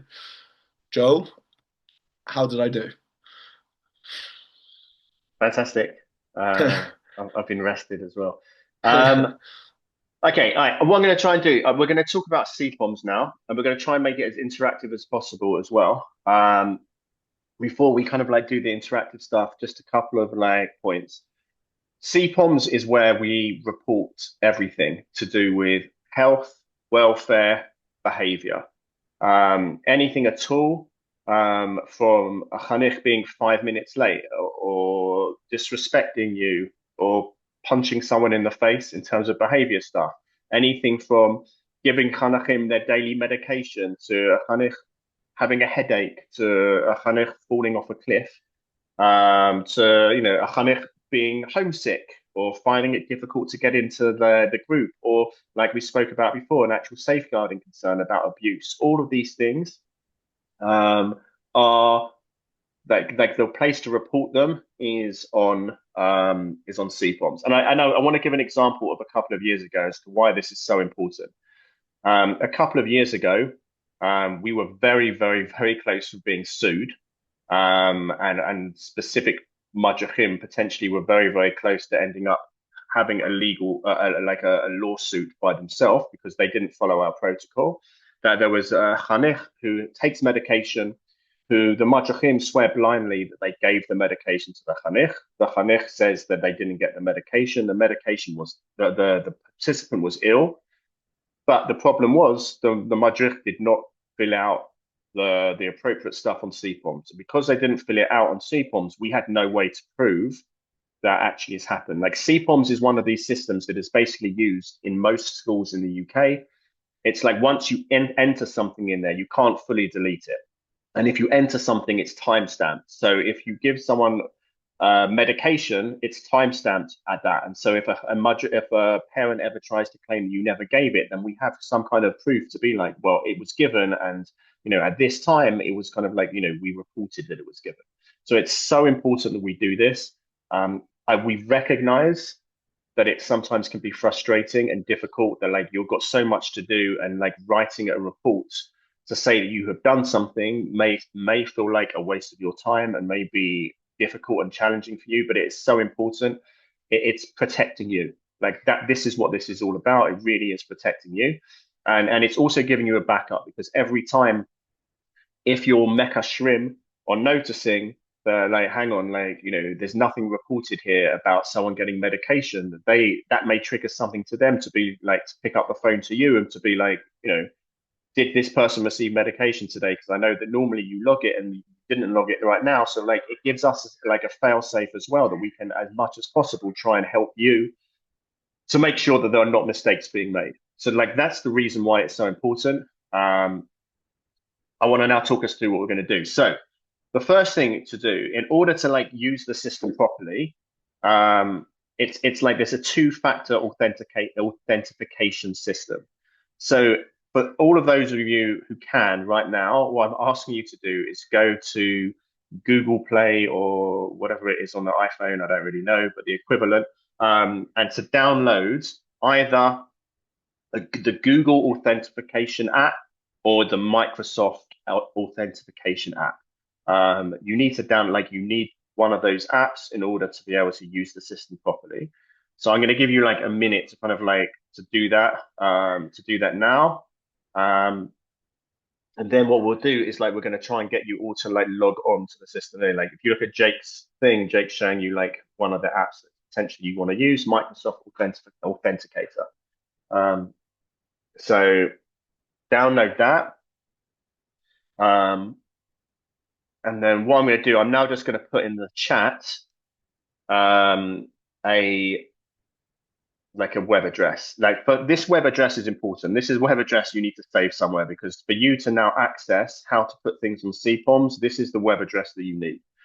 So once you've downloaded the authenticator, like, please go to that web address as well. I'm just going to pull this up, and when you get there, you should see. Let me just show you what you should be seeing. I'm just going to share my screen a second. You should be seeing a screen like this. People see that coming up. Yeah, you should see something like that, hopefully. What you need to do is to put in the email address that we normally send things to you for. Okay, so like put in that email address. That's it for me.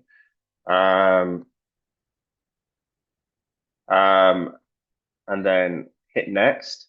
And then for the first time that we're doing it, we're not entering a password. I want you to hit forgot password. Yeah. what I want you to do is hit forgot password. I'm going to stop sharing my screen now because I'm not going through that process with you, but I'm going to share another screen with you instead. Hopefully, I can find it. Okay. All right. So once you've once you've hit forgot password, what you need to do is to then create a new password for yourself. And if I'm going too fast, someone just come off mute and tell me that we're going too fast. But then create a new password for yourself. Tally, you can come off mute and say. Do we put our own, just, I'm confused. Do we put our own email in? Yeah. Yes, you put in your own email address. The email address that FZY normally was, the email address that you generally have given that we to use for FZY. FZY, not any other email. The email address that Jake whatever I've been you using to email you, whatever you put on your application form, which is usually just your Hotmail or whatever. I don't think it doesn't work because it says there's an account not registered with this email. There isn't an account registered with this email, so you can't reset a password for it. So 1 second, Josh, let me if 1 second, I'm going to go into my system because I'm an administrator, so I can see who is that the same for everyone else or no? No, I could do it. I could do it. Okay. So I can do it too. It does work. So if anyone's having problems right now, is there anyone other than Josh having problems? No. All right. So Josh, give me 1 second. I'm logging into the system quickly now. Oh no, just press second. And I'm gonna I'll tell you what your thing should be. 1 second.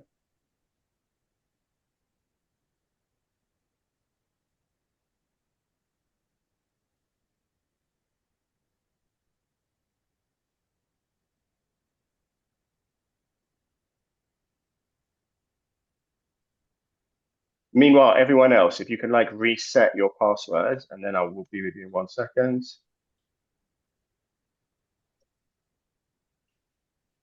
Apologies about this. So I just now need to get my authenticator app up because I need to go in.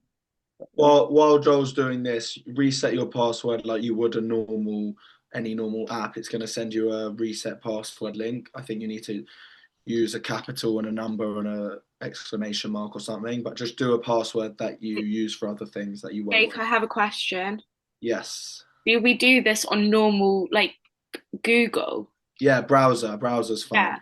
Yeah. And then, okay, because it's not loading on my email. If you put forgot password, it should send you an email link. If it doesn't within a couple of minutes, then tell us and Joel will check on his. And wait, how does this link to the authentication app? Or have you? So it doesn't yet. We're gonna get there in a second. Yeah, sorry. It's come up for me. Baby steps, Talia. It's worked with the FZY. It's logged in. Okay, 1 second. Sorry, they've changed the system. It's just a bit longer. I'm almost there now for you, Josh. Joel, mine's the same. Mine's not working like Josh's. Okay. So, all right. So people who aren't working, we've got okay. Josh, your email address, which is on the system, is oh no, it's my first name. It's joshdwolf@icloud.com. Oh, yeah, that's the same one. Well, 1 second. For some real random reason, it's got FZYT at the back end of it. So let me just delete that from you. Don't really know why I would have that. All right, Josh. All right, try it again now, Josh. Tell me if it works. Sam, did you say there was an issue for you? No, I was saying mine worked. Oh, me, Sam, or different Sam? It was Jamie. It was Jamie. Jamie, is there an issue on yours? Yeah, same thing. My email's not working. Okay, let me just check. Jamie Smock@gmail.com. Yeah. It's not working? No, it's saying that there's no email registered.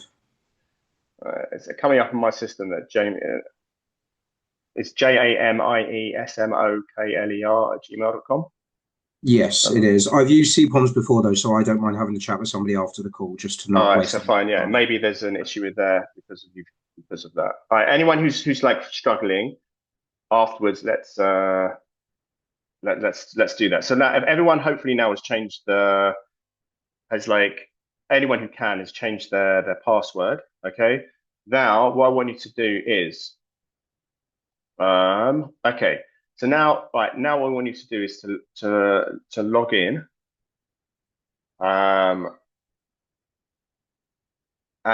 once you've logged in, on the top right hand of the screen, you should see like an icon, like a personal icon. Like what looks like a person, basically. You need to click on that and click enroll device. If people are finding problems at any point, if it's not there, just like come off mute and say that. You want to enroll device, and then click add new device. And then you want it's saying like access denied through FZY. Who's that speaking? Sorry. Maddie, sorry, my camera's not working. Okay, so there's two people here who I know may have a problem. Maddie, you're one of them, and Charlotte, you're another one. And like CPOMS are trying to give me an answer to it, and I don't. I've been like liaising with them for 2 or 3 days.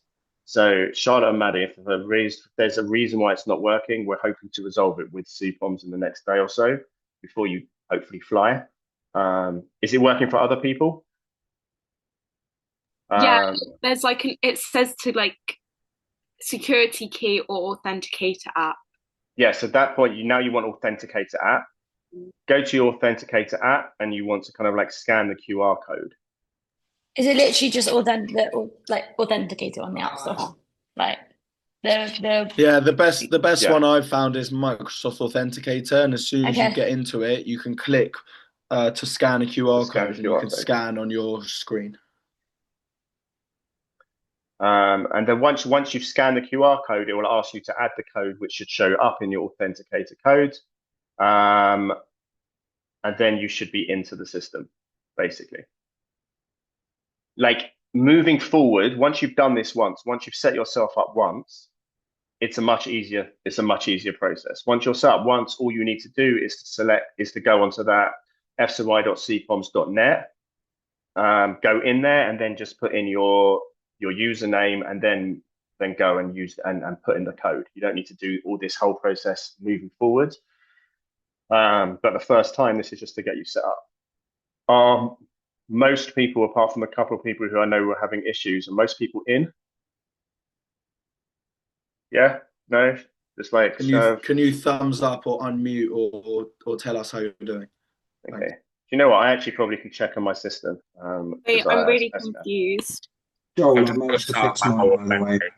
I'm getting like a different code every few seconds. Yeah, you should get a code every few seconds. That's the whole idea of it. Every like 20 seconds. And then when you put in like when you do the thing, you put in that code. You put in the code, yeah. So like, yes. But every 20 seconds or so, the code will change. Yeah. You just need to put in the code at that point, enter it, and then you should be in the system.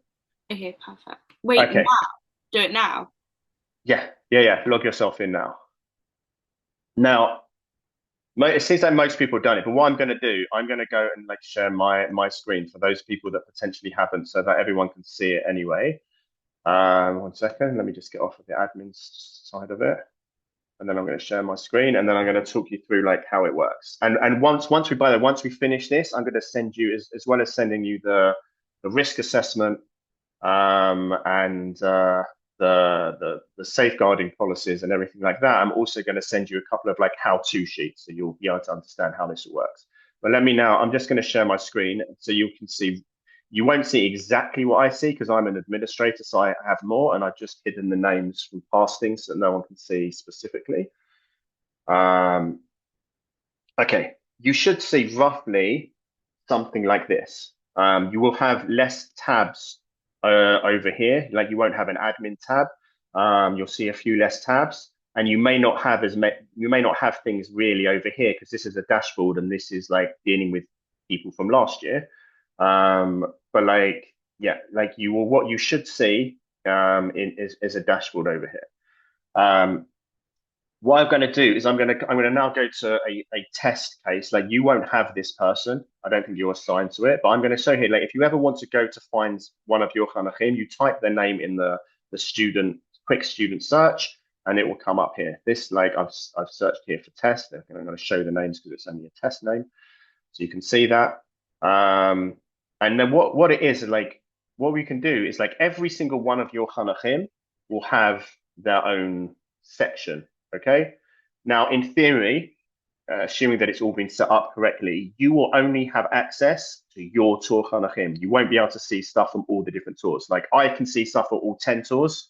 The Madrichim can see the stuff from the 3 or 4 tours who they're responsible for. You should only be able to see the stuff from your specific tour. If when you log on you feel like that's wrong, there's something wrong there, please do let me or Jake or one of the Madrichim know ASAP so we can change that around. But that should be the case. What you'll see now, this is like, we've played around with this a lot, so you can see a lot of things here. But like, this is the overview of a person, okay? And it will tell you it's got their name up here. It will tell you what Israel tour they're assigned to. Like this person isn't assigned. It will have their date of birth here. It'll have some basic information here, and here it says categories. We'll come to those in a minute. But anything that is like we have inputted before in the past. There's also, if you look here, there's different tabs. There's also something called a document vault. If you click on the document vault for any of your chanachim, it's not all there yet. I think it is for the tours 1 and 2. It's not there yet for the rest of the tours. It will be by the time you go. But inside the document vaults will be 3 or 4 documents which will be in there. There'll be, for everyone, there'll be an overview of their medical information, like a 1-pager, which tells you an overview of all the medical stuff, like what they're allergic to, what medication they should be taking, all of those different types of things. There should be, for those people that require it and have a care plan, their care plan will be uploaded in here. So there's an easy access for you to online that you can check their care plan at any, whenever you need to. There'll be their passport, a copy of their passport will be uploaded in here. And finally, there'll be a form, a loco parentis form, which the parents have basically said that we have, that we are in loco parentis of the chanachim. So if at any point you're ever going to a doctor with a chanich, and they said, well, we need parental permission, you can show them the loco parentis form, which says that we have the permission of the parent. We are effectively acting as a parent at this point. Or if you're going to the doctor, like, you have their overview of like their medical history on you, that you can open up that file and show it to the doctor, and you have their care plan that you can look at any point. So like, all of those documents will be in the document vault. So you go to a specific chanich, you click on their document vault, they will be there. Just so I can show you how it looks like. It's, you can view it or download it. It's not showing in my web, but whatever. You generally can just view it or whatever. The other place you'll see here is incidents. That's the other like important thing. And you can see here, like, this person, this is like, a testing, like, this person was 5 minutes late for a puller. At this point, here, and this date on the Sunday, the 23rd of June, 2024 at 3:30, their morning medication was taken. And I'm going to talk now, like, how we actually create reports. But like that, just so you know, I'm going to go back a second just to the dashboard. So like, if you ever need to like know something about like what's, you want to access your chanich, you want to understand like what's happened or whatever, you click in this here, the quick student search bar, you type in the name of your chanich. Here I'm just going to test. I don't want to pull up anyone who's there. Then, anyone who's got the surname or name's test in there will come up. There's another one called tester here. There you go. And then you click on them, and then you get to their file. The overview, the incidents, and the document vault are the 3 kind of like key places that you need to navigate yourself around. So that's if you want to find out information. By the way, I can see a few people put some stuff in the chat because I'm like showing my screen. I can't really see it. I don't know if any of those things, like, I'm not going to address those till the end unless someone wants to come off. I answered it. I said we'll deal with it all at the end. Okay. All right. Fine. Okay. So how do you actually, like, that's how you can like check and just see what's going on with your chanachim. But like, how do you actually create a report? So up here, there's a tab at the top saying add incident. So we click the add incident thing.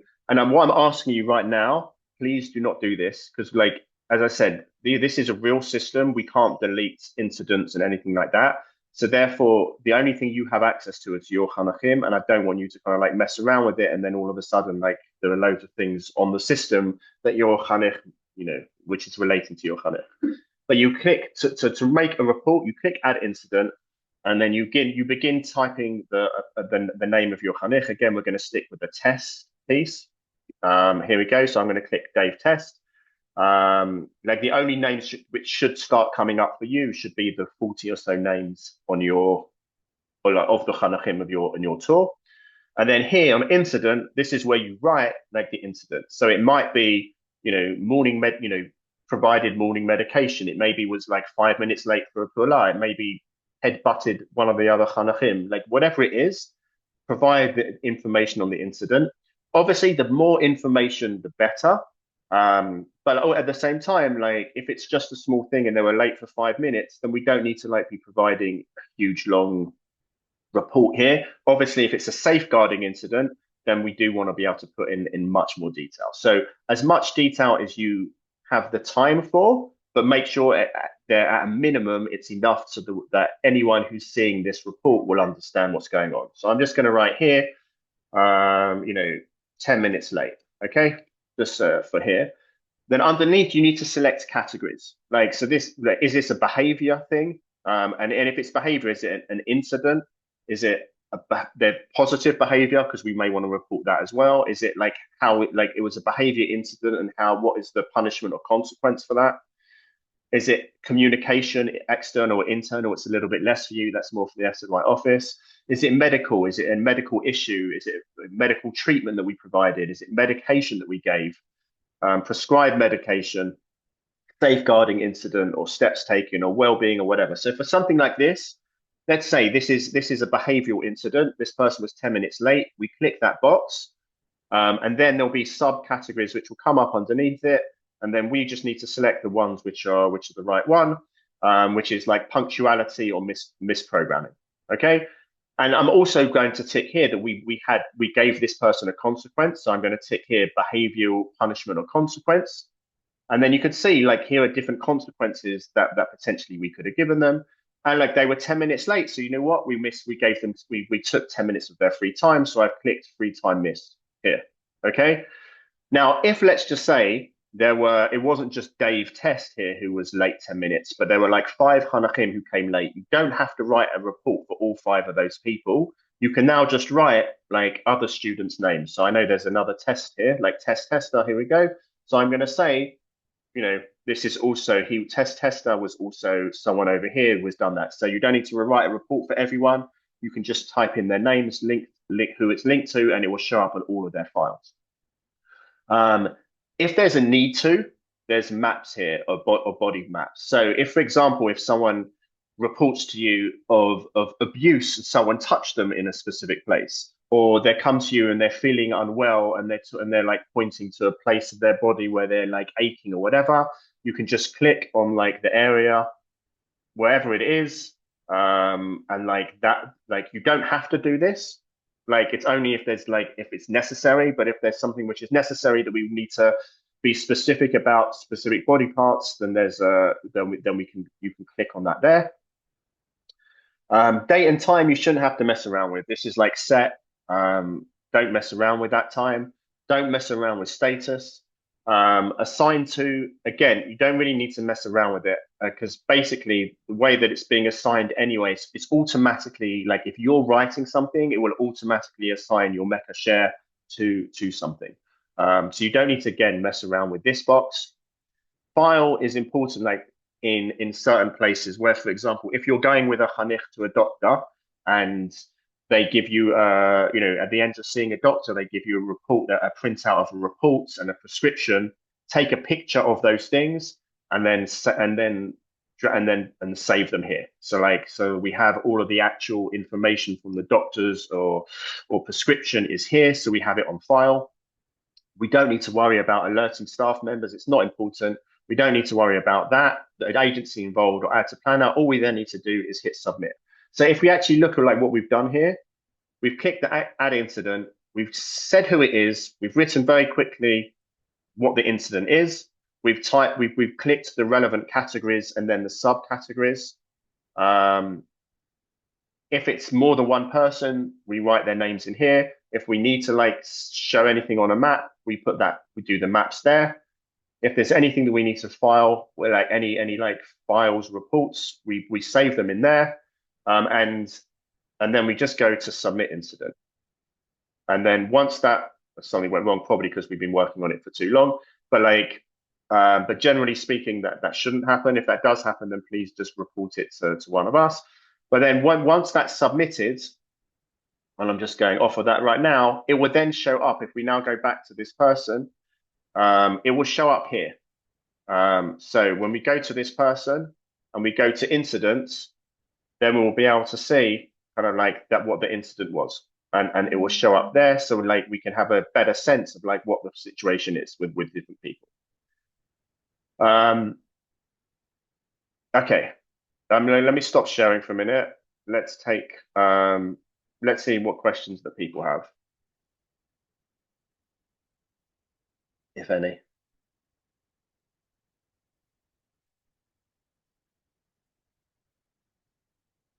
No? Okay. All right. So I just want to make clear as to like what does need to go on here. Okay. So on like the first thing you'll probably be putting on here will be at Ben Gurion Airport when you're collecting all the medication. Like on that day when you're collecting in all the medication, you'll need to upload onto CPOMS for each participant what medication they gave you, when it needs to be given to the when the participant needs to take that medication. Then every single morning or lunchtime or evening, when you're handing out prescribed medication, you need to go onto CPOMS and log that you gave that participant medication. And in there, that like you'll find the relevant box, which is like prescribed medication, and morning, noon, or evening. You'll tick that box, and all you need to do is like gave medication according to like initial initial reports. So if you report it all at the first time, exactly what they take and when they need to take it, then all you need to do is like medication gave as previously reported. If you don't report it all the first time, every single time you're going to have to write down exactly what medication you gave, etc. So like the first time you'll be reporting that stuff is like when you're collecting it in from in medication in then. So there's the prescribed medication, there's the time when anyone is feeling unwell, there's anything from like having a bit of a headache to vomiting, to fainting, to whatever it is. Like make sure you're reporting those things when anyone is unwell. And like wherever possible, it's about what you're reporting the incident, and then you're reporting what you did about it. So if we like remember back on the screen, when you look at the thing, like if there was a behavioral thing, there was a behavioral incident, and then the behavioral consequence. It's the same for medical. There's a medical incident, and then the medical like action that we took. So it could be someone reported a headache, and then you type that under medical incident, and then in terms of like the medical treatment is we gave them water and 2 paracetamol. Like that's kind of like how it needs to be. So anything health related, anything if you're having Hanachim who are homesick, Hanachim who aren't eating food, Hanachim who are anything like that, there's welfare pieces that you need to log all of that stuff. So anything health, behavior, medication, or welfare at all, or safeguarding needs to be logged as soon as possible there.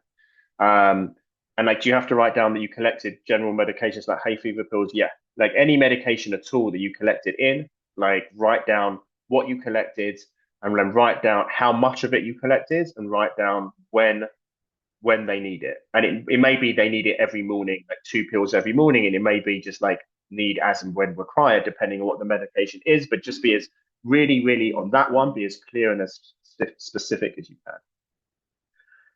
Any other questions on CPOMS, how to do it, how to run the system? As I said, what we're going to do after this, we'll send out the how-to sheets so that you can have a look at it and you can go onto the system yourself and check it. Please make sure you're doing it every day. Like as British Madrichim, you should be going on there and logging things. There shouldn't be a day that goes by where there's not stuff going on your tour, and that you need to log that stuff. Joel, can I ask a question on behalf of them? If it's a super busy day and there's something's low level, like you gave paracetamol but you're busy, can you make a note on your phone and write what time you did that, and then like log it on CPOMS later when you have free time? Yeah, like look, the sooner you can log it on CPOMS, the better. But obviously, if you're in the middle of a hike and you're busy and you know you've got a 2 hour coach journey coming up, then yeah, write it as a note on your phone, and then make sure as soon as you get onto the coach journey, as soon as you're back in your hostel, make sure you're logging it. If you're like really struggling with it as well, the other thing you could also do is like be in touch with your Mecca share, and say and like maybe they will be able to help you. They can log incidents on your behalf as well. So like if you're really struggling with stuff, like send them your notes and be like, can you help me upload stuff? Because I'm just like, I'm not going to be able to do it for like 24 hours or whatever it is. And like they can help with that process. But yeah. Mark, you want to come off mute? If there's like a group incident with 4 or 5 Chanachim, do we have to type it out into each of their profiles, or is there a way that we can just add it to all of them? No, that's why I said like as part of the here, I'll go and share my screen again just so you like see it 1 second again. But no, you don't need to do it for everyone. You only need to write it up once. So if I go back to here we go. So I'll go back to add incident. Like you're in if this is the reporting thing, like you type in the first student's name up here, but then where it says linked student, so like type in under linked student, you just type in however many people were involved in that incident. If you catch five boys in a girl's room, then you choose one name to write at the beginning and then link in the other 4 here. It's the system is set up in a way that like hopefully you don't have to kind of replicate yourself. Like it should be as easy as possible. Anything else on CPOMS? So what I would say is please let myself or Jake know. Anyone who has failed to get into CPOMS now, or actually, let's do this. Once we've sent the how-to forms, if any of you are still struggling to get into once you've like had another try afterwards, please let myself or Jake know ASAP, so that we know so we can try and speak to like the CPOMS helpline or try and make sure that we can try and get you access, because we want to make sure this is all set up for you so that you can use it on day one, basically. So yeah, make myself or Jake aware. Try again afterwards with the how-to sheets we send around, and then and let us know if you're still having problems. Okay, let's move on. I think we've done the bulk of it now. You'll be glad to know, and we've definitely done. Yeah, we're very nearly done. I think actually I'm seeing 2 more things. That's all. Yeah, Maccabee and Israeli Chanachim. Yeah, so we're done on the whole. We're done like the official legal piece, which is things that we absolutely had to tell you. Now that we have you, we do want you here for an extra 10 minutes so we can cover things that we think will help you, like talking about Maccabee and talking about Israeli Chanachim. Scarlett's got a question maybe before we jump into it. Yeah. Yeah, I was just going to ask. Wait, what was I going to ask? Oh yeah, because like a few of the Chanachim on mine, like they have to collect like multiple medicines like 3 times a day. Do you log it every single time? Yeah, but like the best thing to do is, as we said, like when you collect it in, note down not just what you're collecting in, but when it needs to be taken. So then when you're logging it, you don't have to write out the full name of the medication every time or whatever. You can just write like medication given as per initial report or something like that. Okay. If it's something you've logged before, it should take no longer than 10 seconds to relog it. Yeah. The first time you're logging it will take a while because you just need to get all that information there. But then you only have to do that once rather than having to do that every single time. Then every time you do it, it's just click on medication, click on morning, and just write as incident medication given as prescribed. And that's okay, it. Cool. Thank you. Okay, so let's quickly talk about Maccabee, and then we're quickly going to talk about Israeli Chanachim, and then we'll just open it up to any Q's and A's for Joel and I before the first 4 groups depart tomorrow. I'm going to quickly talk about Maccabee in the past, and Joel, it would be great if you want to chime in and every now and then to say how it's changed this year. Is that all right with you? Yeah. So Maccabea is, as you know, if you've never done an FZY Maccabea, I know some of you would have already, but is really the highlight on tour, usually for these kids, sometimes for Madrichim as well, although it's a bit more stressful for us than them. For the senior Tsevet, it's a bit more of a nightmare, but it's definitely fun for all those involved. Maccabea is one big tournament filled with different activities. So the classics are non-sport activity like talent show and art. There are sport activities, which is always mixed genders, and it is football and dodgeball. Of course, it involves a big ceremony and a big dinner, a disco at the end, which is stressful for Madrichim. And there are one or two pieces that are new this year. Joel, do you just want to input those? Yeah, maybe what I'm going to do very quickly, I might share my screen again. There's a choveret that we're going to send you. I really hope tomorrow. If not, it may be a day or so after because it's still being adapted for this year at the moment. But basically, there's a choveret like this that you'll receive,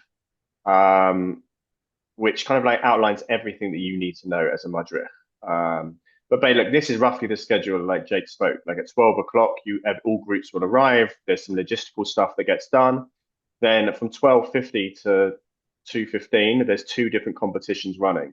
A new competition for this year, which is a Taskmaster competition, which is going to be based on the theme of the tasks. Are all going to be are towards like their next steps. So like one of the tasks will be leadership focused, to do with Hadracha Aleph, and another task will be Jewish peoplehood focused towards Dilla, and another task may be I can't remember the top of my head. And also, I'm not sharing with you the tasks purposely because we don't want any tools to kind of like get ahead in the competition. But like there'll be a task mode competition and a talent show. They're going to run simultaneously and then flip. That leads us to like 2:15, where these four competitions are going to be happening.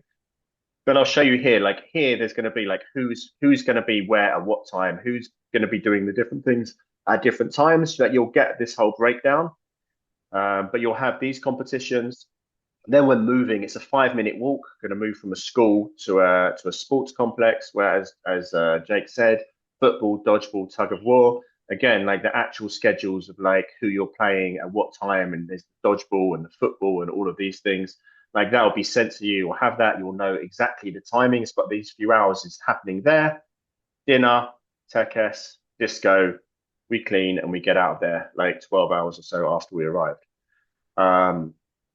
Also, just so you know, in this pack, like further down here, it outlines like how do we win the Maccabea, like like what percentage goes to each different like competition.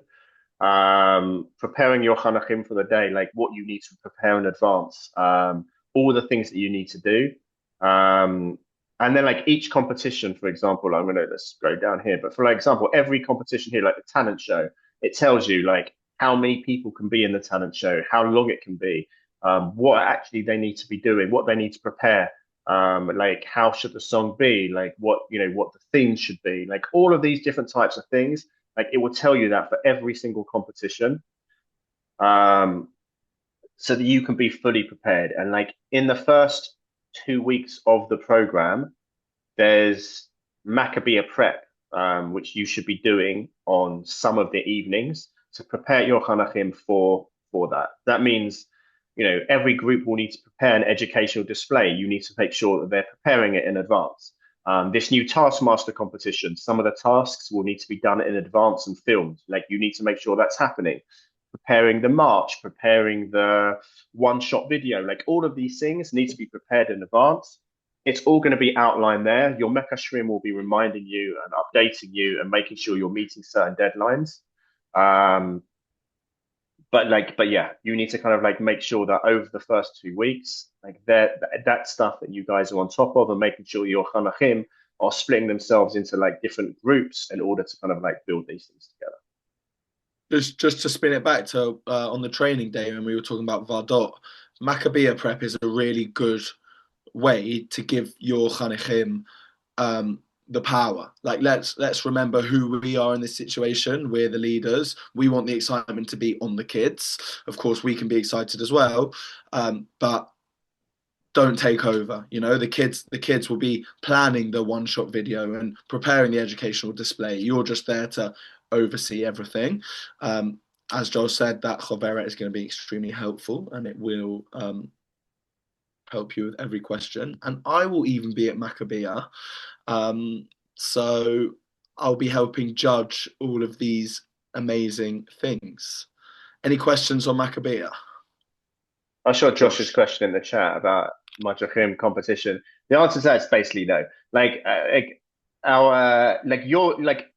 Your responsibility on this day is to kind of like get them all hyped up and psyched up and like being there as a tour united, whilst at the same time not getting them too psyched up that they're going to go wild and crazy, not throwing yourself into things too much that they're going to get too kind of they start fighting with each other or getting so angry they lose. Like, remember, there are 10 tours. One tour is going to win Maccabea. That means 9 tours are leaving Maccabea without winning Maccabea.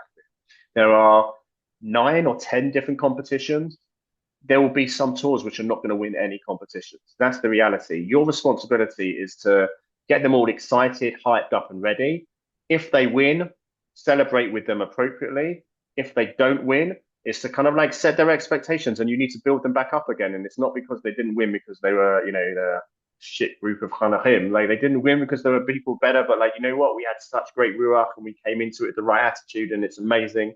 Can I just quickly be honest and vulnerable here? Out of 13 groups, I think my tour came 12th on Maccabea, and it was tough for me as a competitive human being. But at the end of the day, my kids had a great time. We came second in the football, and it is what it is. I'm pretty sure, Joel can correct me if I'm wrong, but I'm pretty sure that Madrichim are involved in tug of war. Am I wrong?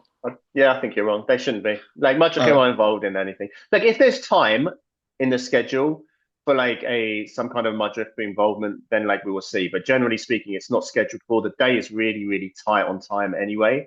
So generally, don't expect your involvement. Really is to kind of like keep your Chanachim in line, keep them together, keep them excited, chewing on each other, and then keeping their expectations in check. And it's a long day. It's like a really long day outside almost the entirety of the time. It's hot. Keep them hydrated, all of those types of things. Any more Maccabea questions? Can we get that schedule? Have we got it? Has it been sent to us? No, it's going to like I haven't had a second to update it. It was meant to be done a few weeks ago, but everything going on means that it hasn't been fully yet. I'm hoping tomorrow, if not tomorrow, in the next day or two. Like, it will certainly be with you. If it's not before you fly, it will be within the first day or two of being in Israel. And you're probably not doing Maccabea prep from day one anyway. So it will be with you by the time you're doing your first Maccabea prep, I hope by tomorrow. Fine. Okay, last thing, Israeli Chanachim. So you should all be aware that this summer there are 2 Israeli Madrichim who are joining each tour group. This is something that used to happen. It's something that like used to happen every summer. It's like an amazing opportunity for the British Chanachim to get to know and become friendly with Israeli Chanachim. Like, it's really amazing opportunity, but it also comes with some challenges as well. So I guess like a few things on this. Like, number one, like what your responsibility and where this lies, etc. Like, all the info, like, you should know the basic information about your Israeli Chanachim in terms of name and stuff like that. There's no like full kind of like information in the same way there is with British Chanachim in terms of care plans, in terms of those types of things. But like, our understanding is there are no issues with these Israeli Chanachim. They've all been gone through an interview. They've all had a full training day. They've all been in a way where they have been assessed they've all come via different entities as well. They've not just come individually, they've come via communities who know them, who've put them forward, who then passed an interview, who have then gone through a training day. There's no kind of like, from our understanding, there are no specific issues or problems that any of these Chanachim have. but they're coming into a program where there are two Chanachim on a bus of 35 to 40 is British Chanachim. Their English is, some of them is very good, some of them is passable. Like all of them can speak and understand English. Some of them, it is basic. And for some of them, like they will need the confidence in order to build that, which means that over the first few days, whilst they're building that confidence, that may be difficult. It also means that they're coming not really knowing anyone, where most of your Chanachim are coming knowing people and they understand the culture and everything like that. So it's going to be a challenge for some of these Israeli Chanachim, especially over the first few days. What we're recommending is that your Israeli Madrichim are the ones who are taking the lead with the Israeli Chanachim, that wherever possible, where you're making families and things like that, put your two Israeli Chanachim in the families of your two Israeli Madrichim, because we think like it will be best, like both from a language and cultural place, but like it will be easier for the Israeli Madrichim to help and support them. That doesn't mean that you don't have that responsibility, but it's let's try and build that relationship as much as possible with the Israeli Madrichim. And like you need to be thinking about in terms of rooming and in terms of other things like that, like what are you going to be doing over the first few days? Like hopefully a few days into the program, everyone is integrated and it's the same as everyone else. But in the first few days, what are you doing? Like for some of you, you have two Chanachim of the same gender. For some of you, you have one boy, one girl. So if you have one boy, one girl, obviously they're going to be with, mixed up with the British Chanachim. If you have two of the same gender, like how should you like room them over the first few days? Like our recommendation is put them in the largest room that there is together. Like, so if you've got rooms of 5 or 6, then put 2 of them together in the room with like 3 or 4 other British people just for the first night or two. Then hopefully after that, you will identify who are the people they've connected with, and then kind of like split them up and let's try and get them to kind of like branch out as quickly as possible. But in that first night, let's try and like recognize they're coming into a program where, a different culture, different language, it's going to be challenging for them. And so we want to be able to help and set things up in the best way possible. If there are also like if we're noticing and identifying that they're struggling, like the sooner we can get that information through to your Mecca Shrim, the quicker that we can try and help with that. Like the Mecca Shrim, myself are in contact with their parents, so we can maybe help and support via their parents as well. So like the more we can get that information, the sooner we can do that, the more we can try and help and support you and your Israeli Madrichim with this kind of process. Jake, are there things to add on that? Yeah, just one or two things that I'm going to add that Yasmin and I discussed and wrote in the office, as Yasmin's extremely experienced as our shlicha with not only British kids but Israeli kids. We outlined a few points of what could go wrong, and I'm just gonna read off these 5 or 6 bullet points to you. The first is language. Of course, not all Israelis are fluent in English or familiar with the British accent. Also, slang is a big piece. Probably some of these words that your kids use you might not even recognize. So imagine how that's going to feel for the Israelis. It's just about supporting them. Directness versus politeness. Israelis may come off as blunt or aggressive, although I think this myth of Israelis being rude is a bit of a myth. And Israelis will find it hard to understand the British way, which is sometimes reading between the lines, because Israelis are much more direct.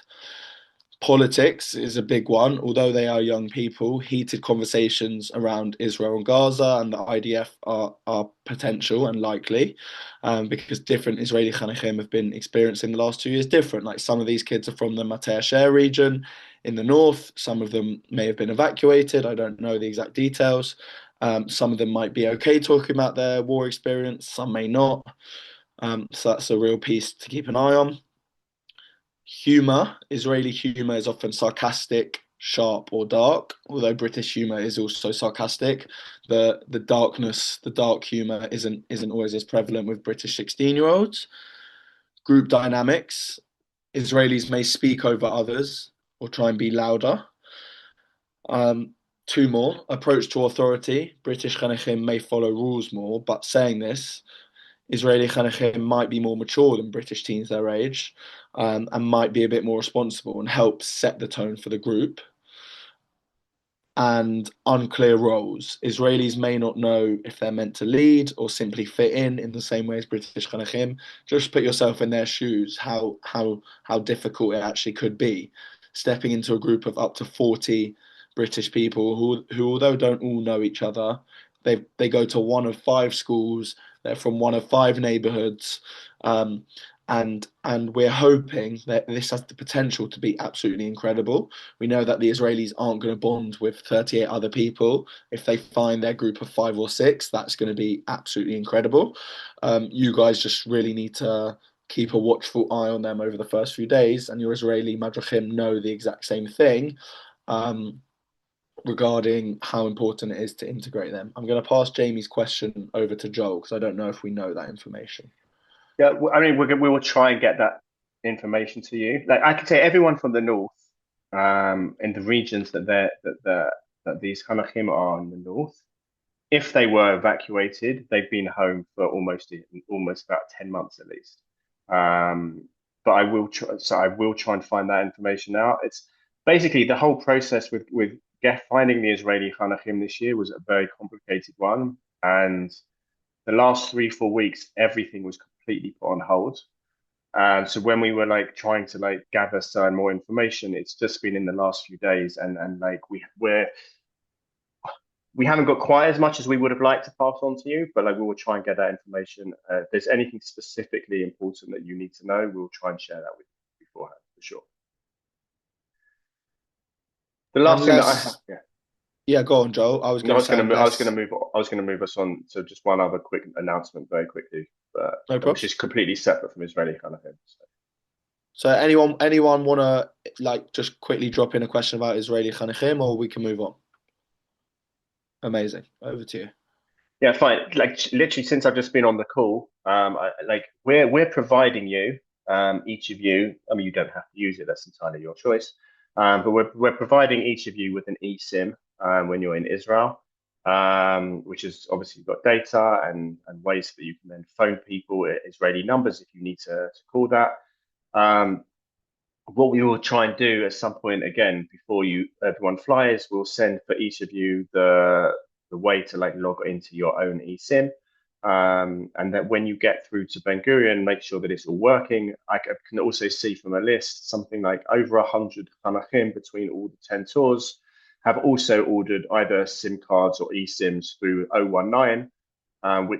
So when you get to Ben Gurion Airport, one of the things we'll be doing in terms of the logistics, we'll be helping and sorting that process out. So like if either you or they have any issues on when you get to Ben Gurion Airport, myself and the Madrichim will be there to help kind of like support that. But we will kind of like get you all the login details for your eSIMs so that you yourself can like get yourself set up as well. Amazing. Thanks, Joel.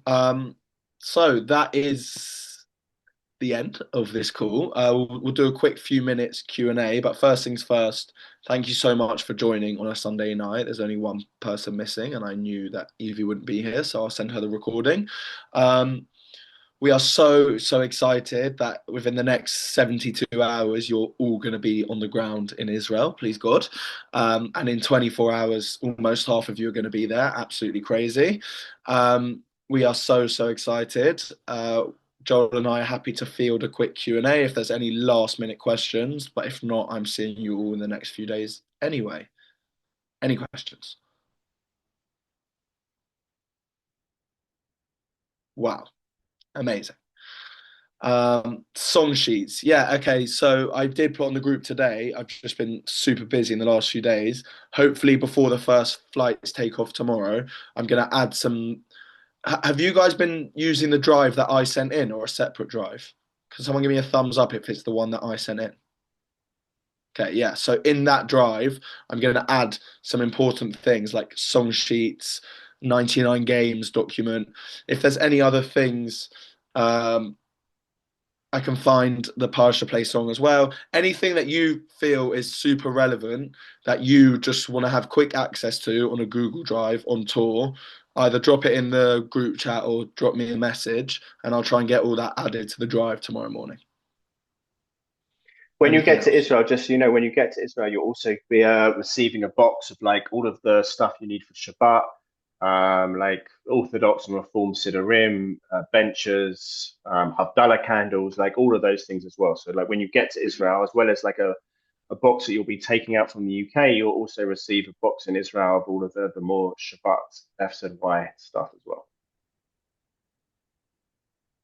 I've just written a reminder about that, about the drive. So if you don't have it by about 11 a.m., you have permission to chase me. Any other questions? Okay, amazing. So Joel will see you at the airport. I will see tours 1 to 4 tomorrow. Cannot believe it. And the rest of the tours later this week. Thank you so much for joining on a Sunday night, and best of luck on tour. Thank you, guys. Thank you. Thank you. Bye, guys.